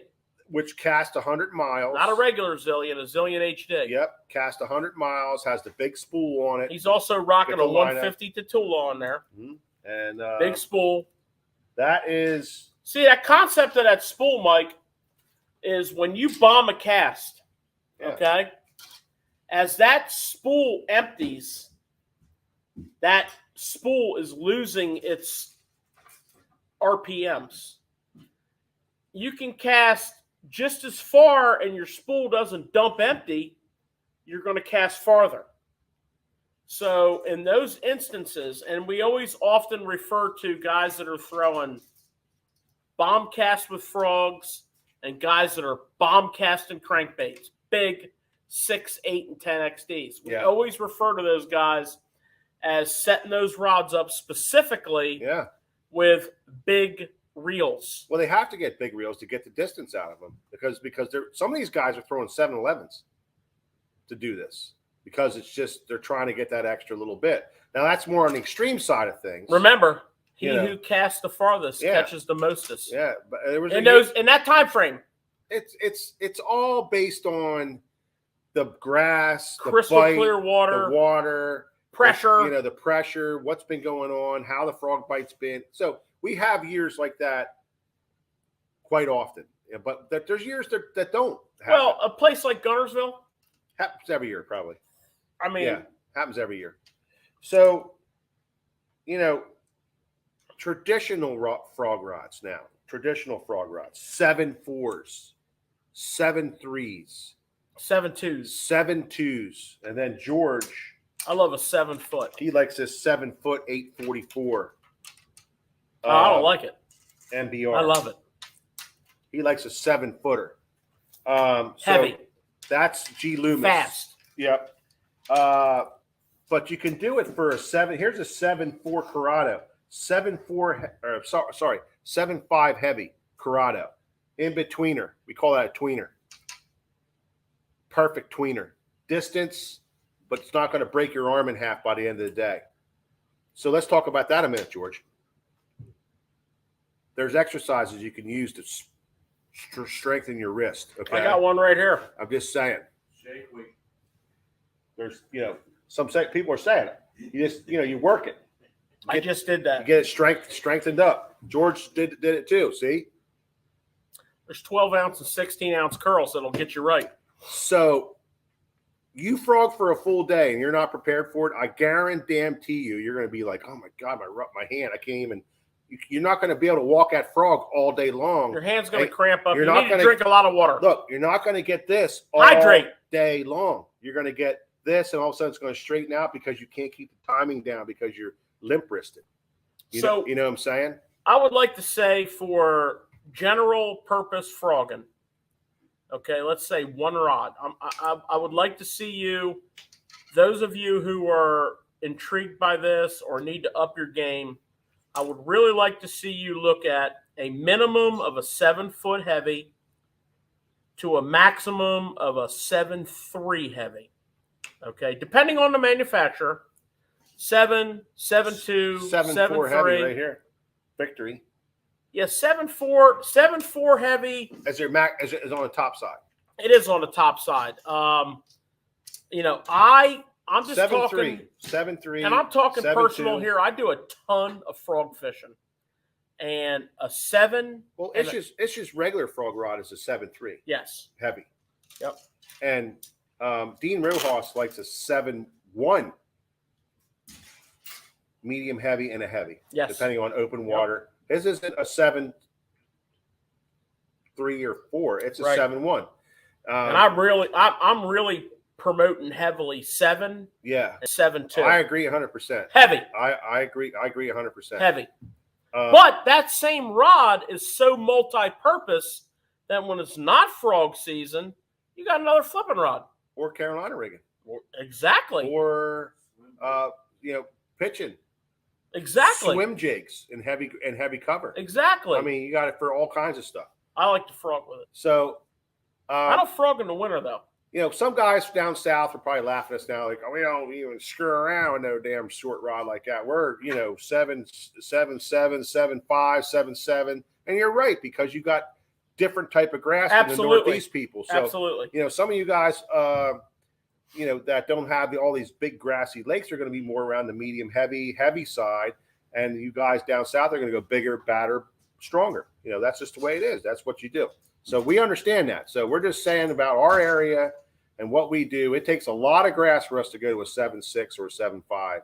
So it takes a very heavy grass. iRod 7.1. Is that Boom Boom's rod? It used to be called the Poche Punisher, but he's crossed over to the Ibu world. See how this is? So this is a 7.1 4-power. Can't even appreciate it. iRod. It's got a little bit of tip. I don't blame him. It's a good crossover rod between skipping and frogging. iRod. So I'm going to give you a list of about 3 or 4 rods here. iRod 7.1 IRG 71 4C. That's an iRod Genesis 2. Fantastic frog rod. A G Loomis MBR 844C. Fantastic frog rod. A Zodius or an X Pride 72H. You know what I'm going to say. Now, there's another company that we deal with that we don't talk about a ton, but we really like their product. And this is going to be for those of you that like a little bit heavier rod. And it's called Cashin. Great rod company. North Carolina, made in the United States. Made by a guy, Matt Cashin, who's just solid dude, man. Just engineer, understands graphite, understands carbon, understands the putting rods together. And just everything's made down there, and it's very unique. It's got a very unique handle, carbon fiber handle. You can hold that up a little bit, George, so we can. Now this is going to go kind of like the Ish Monroe frog rod. Okay. 7.4 fast heavy, and their fast on this rod is perfectly designed to be a little more moderate fast. Yep. Okay, so it's built-in delay. Icon Series frog rod. So that's kind of what we're looking at. Now, the other thing, ladies and gentlemen, that is so critically important here, you're always wondering about 8-to-1 gear ratio reels, 8-to-2, 8-to-3, 8-to-4, 8-to-5, 8 to whatever. This is when you put an 8+ ratio reel on your rod. Frogging demands that ratio. We didn't used to have them, so we didn't used to use them. But now we have them, now we use them. So, put an 8+ ratio on there, load it up with 65 braid, put it on, a rod similar to, if not exactly to what we recommended, and you're ready. You're ready to play. Yeah, no doubt. Right? No doubt. Now, reel wise, the only time you got to go to that 150, bigger size, wide spool is if you're trying to set up a long casting setup. Yeah, we're talking 200 Corrado. Because we're talking understand Tatula. this. But understand this. the more weight and rod you have out there, the more your wrist is going to freaking kill you. And I keep saying this, and guys are like, you're full of shit. But just get out there for a day of frogging. I'm telling you, wheeling these rods around, your wrist kills you. True. So as light as you can get, the better. But if you're in that situation late in the season, people have been frogging a lot. The water starts clearing up. You haven't had rain for a while. You're in that end of July, August, early September period. Then you're going to have to start bombing frogs. That's when you need those big reels. Other than that, your regular size 200s and 100s, depending on what company that you're dealing with, 200 in Shimano, the 100s in 103s in the Daiwa, Pro Series and the Pro Series and the Lose. The Pro Series and the Lose. Those reels will get the job done because they hold just enough amount of braid and they cast well, and it'll work out really well for you. So that when George was saying about the reels, the bigger reels, that's what he meant, just for that long casting. So the lighter the better in your hand, the longer you can frog, and the longer you can frog properly to get the walk.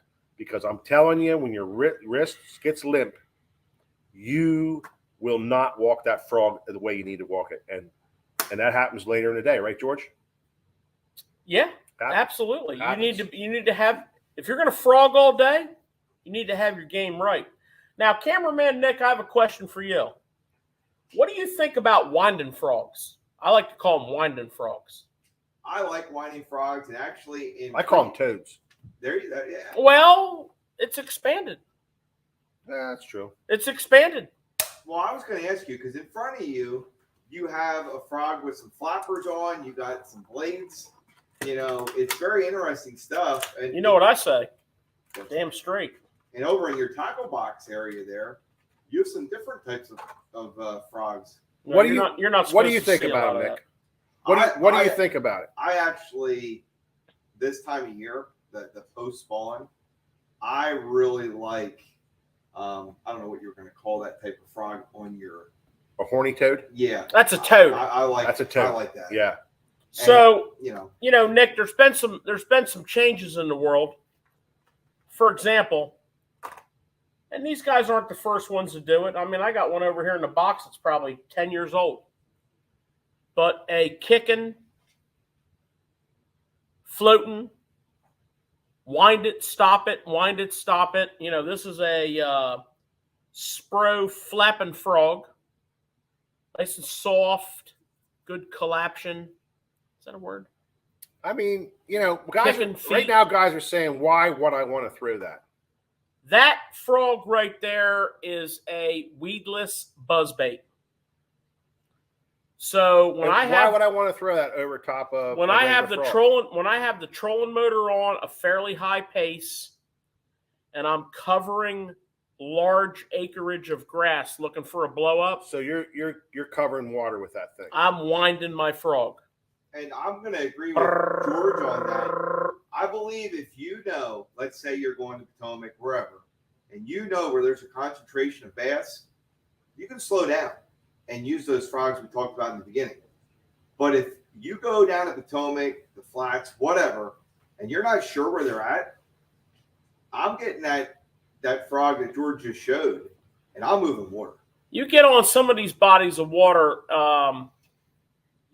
that are way, way huge bodies of water. And I'll go back to using my favorite example, Gunnersville Lake. I mean, you get on grace beds down there that are miles long. It's hard to figure them out. When you're covering that kind of distance, it's hard to figure it out. I remember you go down the Potomac. You get out of the Potomac River. I mean, you can have 3 mile long grass beds. You need to put that trolling motor on high, and you're looking for a blow up. And a blow up is an indicator. A blow up is an indicator. Okay, so wind a flapping frog. Wind a. Here's one that's good for winding.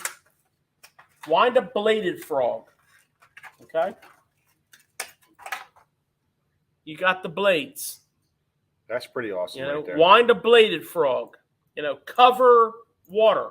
Or, some of my confidence stuff. Moving the toads. Go Toads. into the world of toads. The Zoom horny toad created this category. Okay, and we've talked about the Zoom horny toad in more ways than one. You know what they say about that, Nick? It's all about the bubble trail. Well, I'll tell you what, Marty Stone always said the best days to throw a buzzbait were the days that your buzzbait left a trail. A bubble trail. And I like what George said there. It's kind of like when we talked about the swim baits or the glide baits. You're not necessarily always going to hook up, but them fish are going to let you know, hey, we're here. Now you can slow down and fish your different baits. Yeah, absolutely. Yeah, Find them and then start digging at them. Right. You want to cover some water. You want to get a blow up. A weedless buzzbait is what I like to call it. The Zoom horny toad, the Stanley ribbit. I mean, my God, these things are famous. The bull ribbit. That gurgling sound that calls fish up. Some days. That's the big. How do you know when to do it? Well, here's the deal. When you're on a frog bite and you're trying to figure out a frog bite, you have to throw all of this that we talked about. You have to throw a popping frog. You have to throw a walking frog. You have to throw the small size. You have to throw the ones with the blades on the back. And you have to throw toads. And you have to throw not only the horny toad, but you need to do the Stanley in the small size. But I'm telling you, there's times where the Stanley bull ribbit, the bull ribbit, the big one, has the bright flopping sound. It pulls them. It pulls them up and makes them bite. So, I'll tell you one thing I learned about toads. And nothing's iron fast in fishing, but I can tell you this: the toad plays early in the frog season. Does. So when you're frogging grass and what we like to call traditional frog cover, the toad tends to play early. The toad also plays when you're covering water, be it a flapping frog, or be it a ribbit, a ribbit, a bootfoot style, or be it a horny toad, whatever. They play early. They play when you're covering water. It tends to be that the later in the season, the less they play. And that has to do with that more subtle, slower ability of that standard floating frog. Yeah. Now, on a sidebar, well, I think the fish get that tighter. that toad and that horny toad, I think the fish get tighter. Phenomenal trailers. Yeah. I honestly feel like the toad runs out because they get tighter to cover. Whether a tree, that gets the grass kind of caught up in it, you know what I'm saying? Or a few leaves and stuff are caught up in it. You get that tighter pack in around the cover. That's when you need to dig them out more with the frog. I think it's a big deal as opposed to the horny toad. Well, and that's a very interesting point because you have your cover changes during the year. Too. You have like early season milfoil dominates. Okay, get yourself some of this perpetual hazy IPA. This is fantastic. I gotta tell you.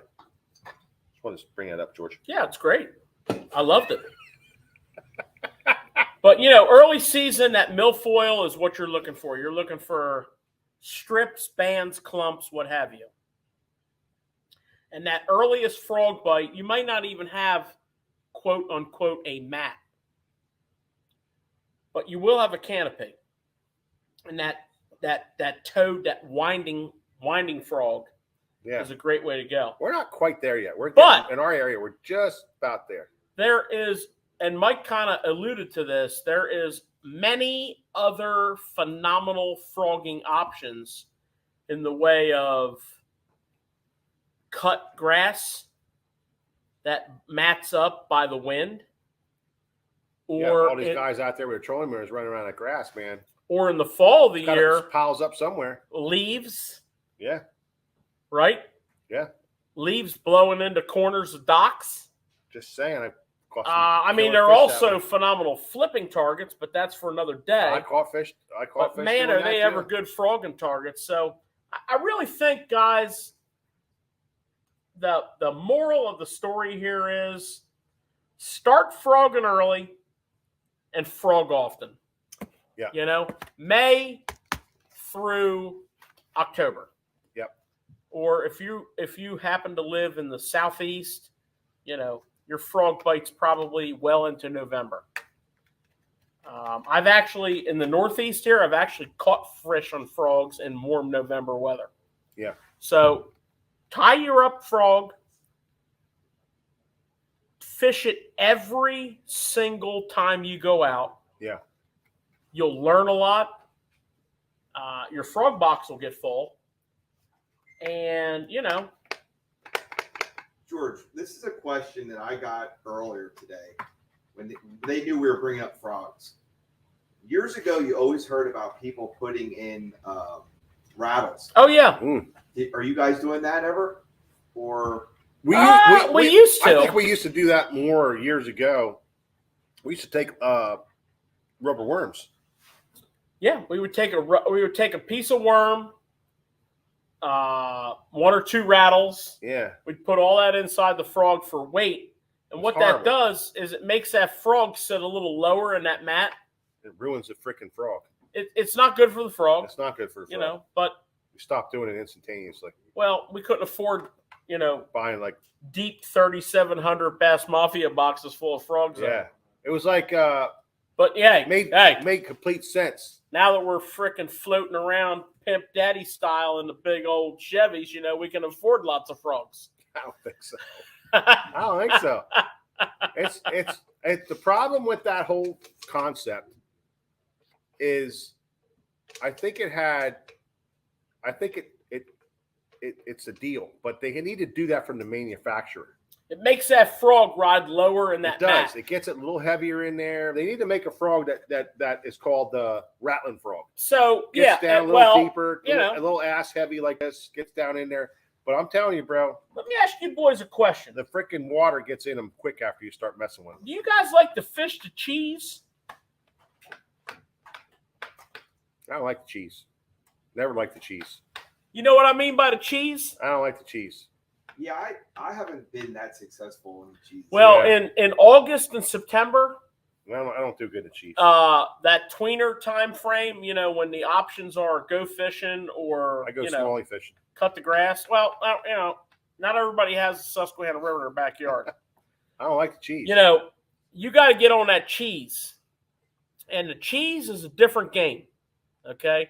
Now, for those of you who are unfamiliar with the cheese, put your boat in on the river and ride out on your lake and look for the fluorescent chartreuse algae. You know, it'll have algae. It'll have like a sneaker sticking up out of it, 2 styrofoam worm containers, you know, a couple Bud Light cans.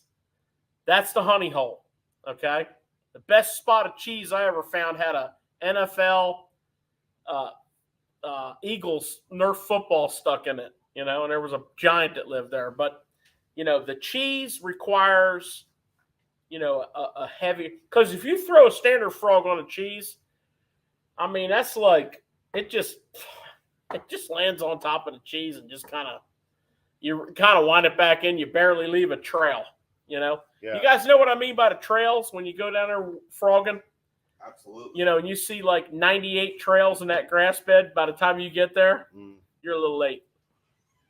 We're going to get into that too, George, on our next. But that's key, right, Mike? Yeah, but I wouldn't say that the next show, maybe the one after that when we get into punching. We're going to talk cheese? We're going to talk how to read a grass bed. Well, I can tell you right now, if you can find a Nerf Eagles football in that grass bed. We're going to get into that another time. You got a game changer. So we're going to wrap up the frog, and you know we could go on for hours. There's Corey. Hey, get it. Oh my God! Look who's in the house. I don't understand what's going on here. Wait a minute. What is going on here? CG what is going on here? Well, I mean, cameo appearance. This is finished up his shift. This is the Turkey Hill. I mean, all I'm going to say is this is cold. Like even the AFCO koozie, ambrosia. So Corbin was working tonight. He couldn't make it, but he made a cameo here at the end. And My we God. appreciate that, Corbin. Always, man. Good to see you, bro. You too, man. You Good too. to see Well, you. let's take a pause here and Nick. I got a question about Froggy. Okay. I put it online. Okay. You put it online. Thank you. I did put it Yeah, online. we need I saw it. for- we saw need it. more stuff online. Well, I was curious. You know, one of the people that I know used to love the frog was a guy by the name of Bill McDermott. And can you explain what he would do with his rods and how he would work that cork in, and why he would work the cork? I can't Bill see that, McDermott- man. Because I mean, he would have finger grooves as far as he would set the hook on that. Well, he just I mean, that's Bill what McDermott was a mechanic. He still is a mechanic, and he has a grip like a bear. Yeah. Like he's a an bear. A1 from day one. And he would just work his cork, and he would just squeeze that cork, and he honestly had This is a destroyed many PG rated rods. show I can't even explain it when you're working on your cork there. Yeah. So he's just one of them cork workers. Cameraman Nick, before we bail on the frogs, I mean, we talked about a lot of. I mean, we covered a lot of fundamentals. We got a little deep on a few things. What else should we throw out there before we move on to some tournament talk? Well, you had said that you believe in 65-pound braid. I do. Mike, are you strictly 65-pound braid as well? I mean, I've always thrown 65, but for toads, I like 50. For toads? You know why? I can The cast diameter. Yeah, I can cast it better. If that diameter was called 20, then I would use 20. But that diameter is called 65. I like throwing toads on 50. So- I think you'll throw it better. It's easy to throw toads on 50. I think if you think of braid as diameter and not pound test, you relate to it so much better. 65 does not throw toads accurately. I think it's That funny well. that you say that because what I talked about in Pre-Tackle Shot Live today is something I love to throw right now, all the way through now, is the Rage Shad. Oh yeah, Okay, it Fantastic. Single tail. It works. I mean, down at the Upper Bay, I've caught so many. It's big got that hits. nice Yep. plitter platter sound to it. It sounds like a bull ribbit. Right, and it's funny that you say 50 because that's what I throw, 50-pound, because of the exact. It's tough to throw because it's got that big tail that wants to catch that wind, and you need everything in your benefit. If you go down to 30, you just don't. It wants to sink when you bring it in. Well, 50 plus I sinks. think you'll break fish off on 30. Yeah, you're right. Yeah. But 50 is good for that. I agree with what you guys are saying. Think- I think you covered everything pretty good. Well, think about that grass. Another thing to think about that grass. So, we're up here in the Northeast, and one of the things we have in the Northeast is called zebra mussels. We don't have them everywhere, but we have them in a lot of places. Up on our tidal waters here, we have barnacles. And, when you get to that late season, August, September timeframe, there's barnacles growing in that grass. There's zebra mussels colonizing the grass in Lake Champlain and places of that nature. And I'm here to tell you, if you haven't broke off. okay, fantastic.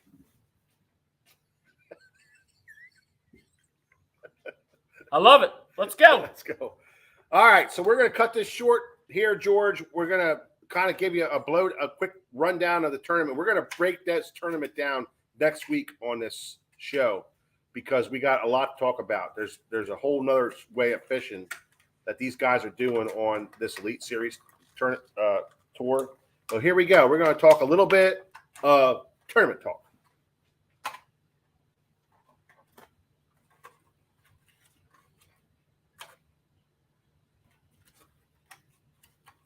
Man, it was a great tournament today. We've been watching it all day on TV. The Elites are down on Pickwick right now, and it is, man, they caught a lot of fish today. It's crazy how many 20-pound bags they had.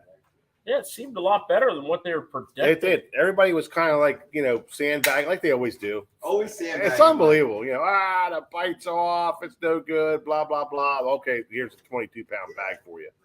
And our favorite on top, in the driver's seat at this moment, is our man on him, he whacked him today. What was his weight, George? 22.6. 22 pounds, 6 ounces. So I got on him on there. There's 7 people over 20 pounds. Matt Schmidt being our another notable for us in 7th, right, George? Brian Schmidt's his actual name. I mean, Brian Schmidt. Matt Robertson. I mean, Brian Schmidt. Yep. Yeah, he's having a hell of a tournament. And Greg DePalma's doing well. Yeah, he's in 22nd. He has 16 or 17 pounds, close to that. 14, yep. Yeah, so he's right there at 17. He's going to be fishing tomorrow, and hopefully he can bring back another bag like that. You know, one thing I seen that was interesting. I didn't get to watch the tournament, but I was watching weigh-in, and I heard quite a few anglers say they struggled today. Yeah. They're like, "Yeah, I had a bad draw." So now you can almost tell that tomorrow they're going to have a good draw. Yeah. The script could flip. Yeah. With some of the guys that did great today. Because guys caught him in the morning. I guess it was just the community holes, it sounded like. Oh, yeah. And if you didn't get the right spots, Yeah. you were struggling. Yeah. I hate tournaments like that. Yeah. Yep. Bill Lowen, however, he took that shallow. The first spot he was on this morning, there was 2 other people there, and he's like, you know what, I can't stand this. He went up back in the creek and started flipping, and I don't know where he's at, but he's up pretty good. He's not. I mean, he caught I think he caught like 15 plus pounds. He's but he didn't have to put up with somebody talking to you all day long, 6 feet away from you. I'm sure Brandon Palaniuk and whoever else was on that hole are good buddies, but I don't need them to sit there and talk to me all day long while I'm trying to fish. Well, that's a big thing, man. I would like to know a bunch of things about that someday, and we're going to get into that. And when the season's over, I got some particular questions I'm going to ask some particular people about what the hell are you thinking? What are you thinking? Is this acceptable? Even though the guy says it's acceptable, is it really acceptable? At what point is it not acceptable to be sitting on top of somebody? I guess my question, too, is for you guys, what is there? How many anglers are in the elites? 90? 100? 91. Like 91. 91 or 94. In a lake as big as these lakes. Exactly. How do they end up on the same freaking spot? Yeah, Well, they said there's only 8 to 10 schools of fish on this entire lake. That's weird. And how do they find them? Well, they graph 12 hours a day for 3 straight I mean, days. If you graph hard for me to believe that. If you man. graph 109 miles of a lake, It's hard for me to believe it. what, that they can't read their graphs? That they can find, that all these guys can find the same freaking fish. Well, not all of them, but the ones that are good with graphs can. Well, there's a lot of people that find the same Well, are fish. you guys fans of these ledge fishing lakes? Or I'm a fan of it, but if I get there and you pull up and you say, well, I'm fishing the same school, and you're like a foot off my boat. Well, this isn't anything new, though. Remember, Lambert Right. and that other guy got into it. Well, Wait a so minute. and here's My the man other, went home. and here's the other. He's Here's like, the I other, got work to do at home. I don't Here's need the to other be thing. here." Here's the other thing where I think it's a little bit the opposite. So you go to your spot in the morning and you whack a big limit off of it, and you're like, okay, I'm going to fish this, and you fish it and you fish it for say an extra half an hour, but you have 3 other spots that you got to check.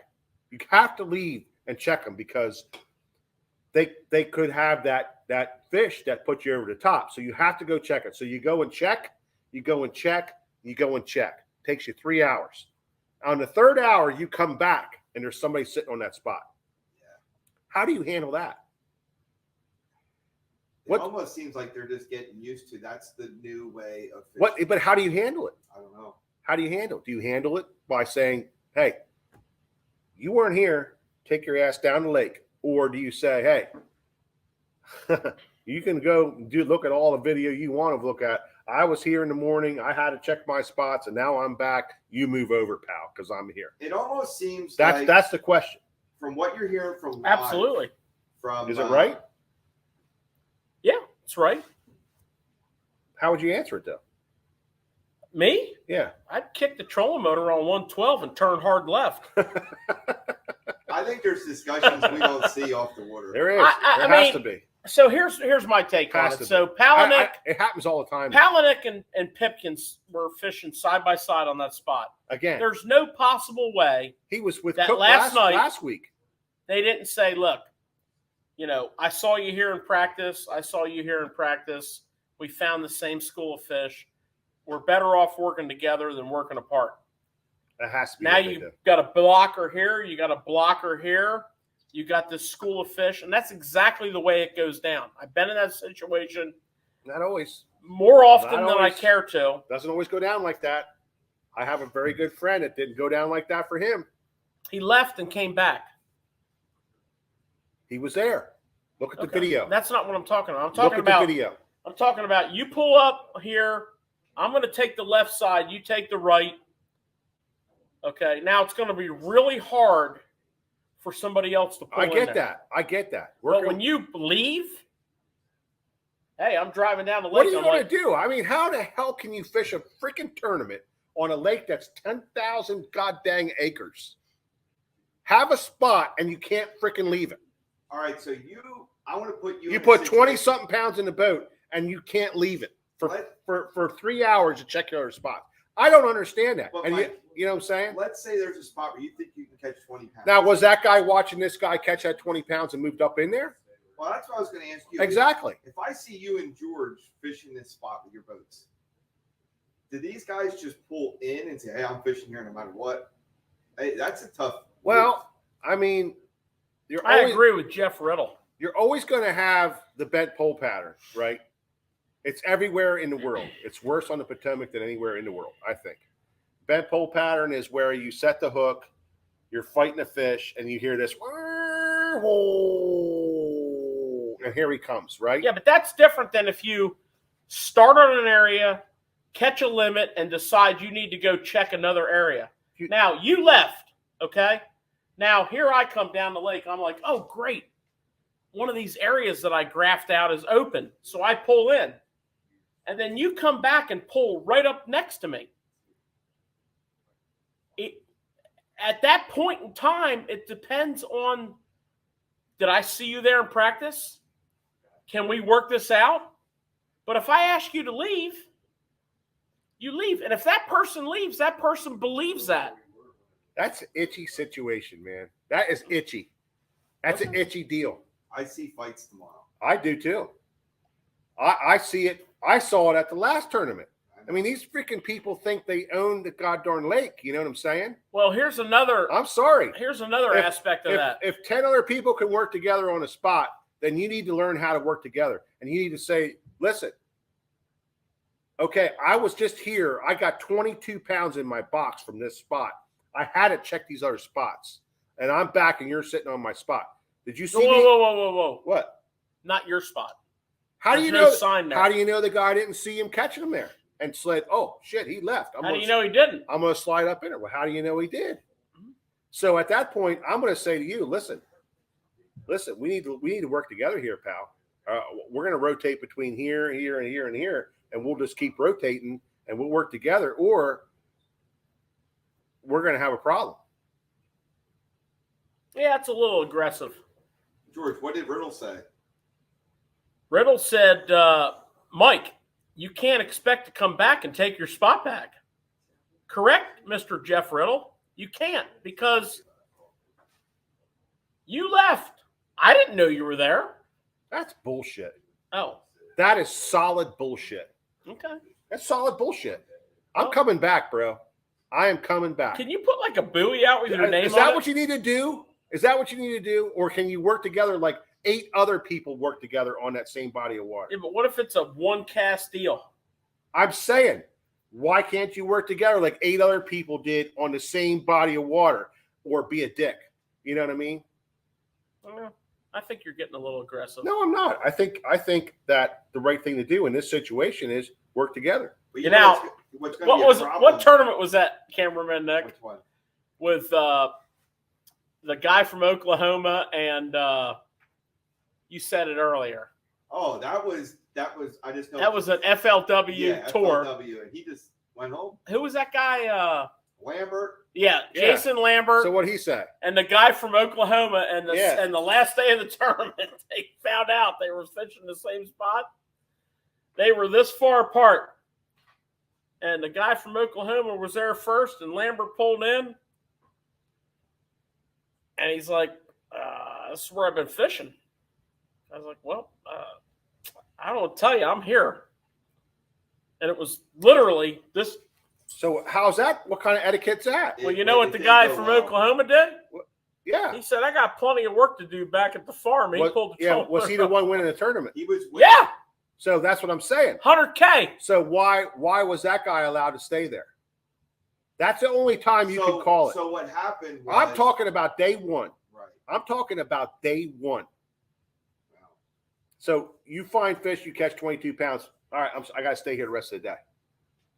Yeah, but these guys are in trouble, Mike, because if what George is saying is true, where there's 10 groups of bass, big groups, over the weekend, you're not going to tell me that local anglers aren't going to be fishing. They are. 10 groups. They are. So, I mean, they're going to be running into that. They are, and it's my perspective. That's is, the worst kind of tournament is when you have those type of schools. So my perspective is on this elite situation, because it's not a good topic. It's very not a good topic. It's So- kind of irritating to me. So here's my perspective. I'm ready to go off, dude. There's 94 anglers fishing. They basically all know one another. The guys that are really like tensed up bad are the rookies. Not necessarily. Oh, can I talk? Go ahead. Thank you. So they're like, I've never been in this situation before. I got something to say too. This is my idol over here. And, furthermore, this tournament is labeled as this kind of tournament. We got an offshore shootout with the best of the best at offshore fishing on a lake that is famous for offshore fishing that has 10 or 12 mega schools on it that anybody that's good with electronics can find, which the best of the best are going to find. So you're going to have traffic jams. Now, how do you work that out? The way I work it out is, you and I talk. Hey, listen, I was here in practice. I found these fish. Day one, right, Mike? Day one, to your point. Hey, I respect that. So did I. I'm not leaving. Right. I'm not leaving. Okay. Well, we know the spot. So let's do what Palaniuk and Pipkins did. And let's have a team. Ding, ding, ding, ding. Move. I totally agree with that. Now, I day totally two, agree with that. Now, here's where the problem is, Mike. I get it. You are on you're bubble boy for even making it back to the elites, and there's nothing more on planet Earth than you want than to fish the elites. Yeah. And day two, right. You need that bag, and you did practice there, but you didn't fish there day one. Right. So, bro, I'm going to tell you right now, I'm driving the big old Skeeter up in the house, and if you're and rolling, I'm slinging me a freaking mag trick worm. Well, see, and you can yell all you want. There's a downfall. No, that's bullshit because I'm sorry. I really day 2 is am. different. Day 2 goes by ranking. Well, that's bullshit. Okay? If I get there in the morning on day 2 before you, and I'm in like 8th or 9th place. The flight's reversed from day 1 to day 2. Saying. If I get there and I'm fishing and you pull up and you say, well, no. If I get there and I'm fishing, you're right. If I get there and I'm fishing and I'm in 10th and you're in 8th. Yeah, because and you pull up, I'm going to say, bro, you had me yesterday. I got you today. Well, because you guys didn't work it out yesterday. Yeah. Right? Well, I'm sure they would have. Huh? I would have worked it out. Well, okay. Well, if you didn't work it out and it was a problem. That's day 1, though. Day 1 is the problem. Day 1 to me is the freaking problem. Well, day 1 is establishes turf. I know that. But and that's what I'm saying. How can you establish turf halfway into the day? You can't do it. And this is why I think it's interesting. You were saying about Brandon Palaniuk and Chad Pipkins establishing their turf today. But what if their water their area runs out, let's say tomorrow midday. Now they go to spot 2, spot 3. That spot 2 or spot 3 is somebody else's. Could be. Could be. This is what I'm trying to say. Yeah. So Could be. Right. It could be. I don't want anything more in my life than to fish the elites. Day 2 is totally different. I found those fish. Day 2 is totally different. I'm coming up in on you because you know what? It's good conversation. I'm 51st in the points. I've got to get there. That's good conversation. You know, I got my whole fun to have this freaking life conversation. on the line here. That's you know? so confusing. My banker told me I was a jackass. I owe like my mom every dollar I have. And you're on the winning fish. My friend Bob even gave me his lunch money to sign up. You know, I mean. The thing is, you're on the winning fish. You know what I'm saying? And then you have to back down to somebody. You got to do it, bro. You got to back down to somebody? You got to do it. You know what they say about nice guys? Day 1, they always finish last. Yeah. And that's exactly right. This is high end. Well, you know what? Listen, day 2 changes everything. To me, George, day 2 changes everything. And that's where the politeness comes in. Well, and all that shit. But day 1, you're scruffling. I got a really good You're friend of boxing. mine that had this situation happen to him 2 weeks ago. And he took the high road and bailed out. Yeah. You know what? It was the wrong thing to do. It was an intimidation factor. It was a wrong thing to do. And he took the high road. And you know what? Part of me respects him for that. I don't. Oh, Part of me makes me upset at the other party. Exactly. I don't think that on day 1 you can make that kind of judgment call and you can say those type of things to somebody and muscle them out. Well, that was day 2. It was day 1. No, it was day 2. It was day 2. It was day 2. First 15, 20 minutes of live. Oh, of day 2. Of day 2. Okay, well, I mean, that was just like. Yeah, but still, they both were there on day 1, but they were there at different times. It's a slippery slope, as they say, Mike. Screw it. You got to push it. You got to push it through. Anyway. Well, you know what? We're gonna stop this talk because it's driving me nuts. Yeah. And hey, everybody, we got to cut this. Whenever you see Mike, fish where he fishes. Hey, I don't mind.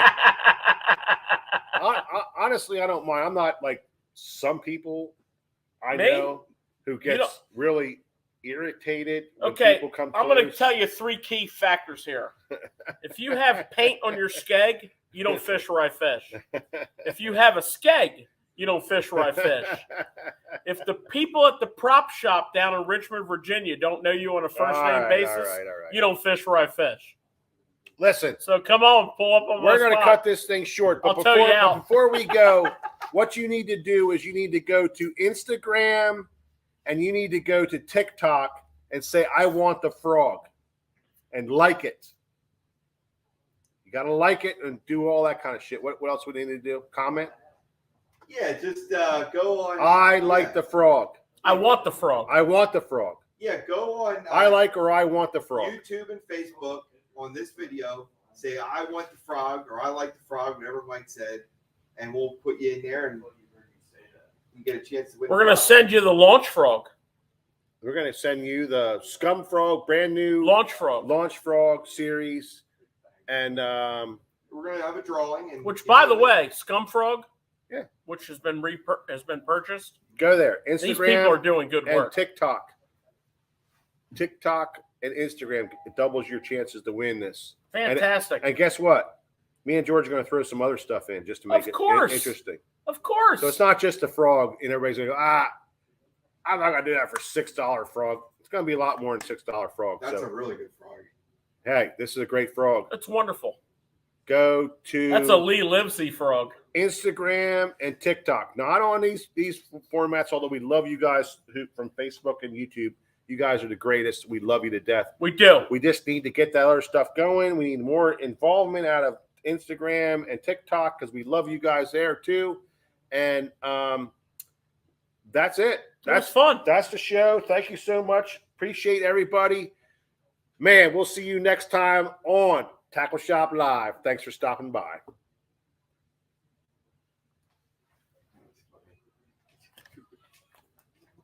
Good job. The wink.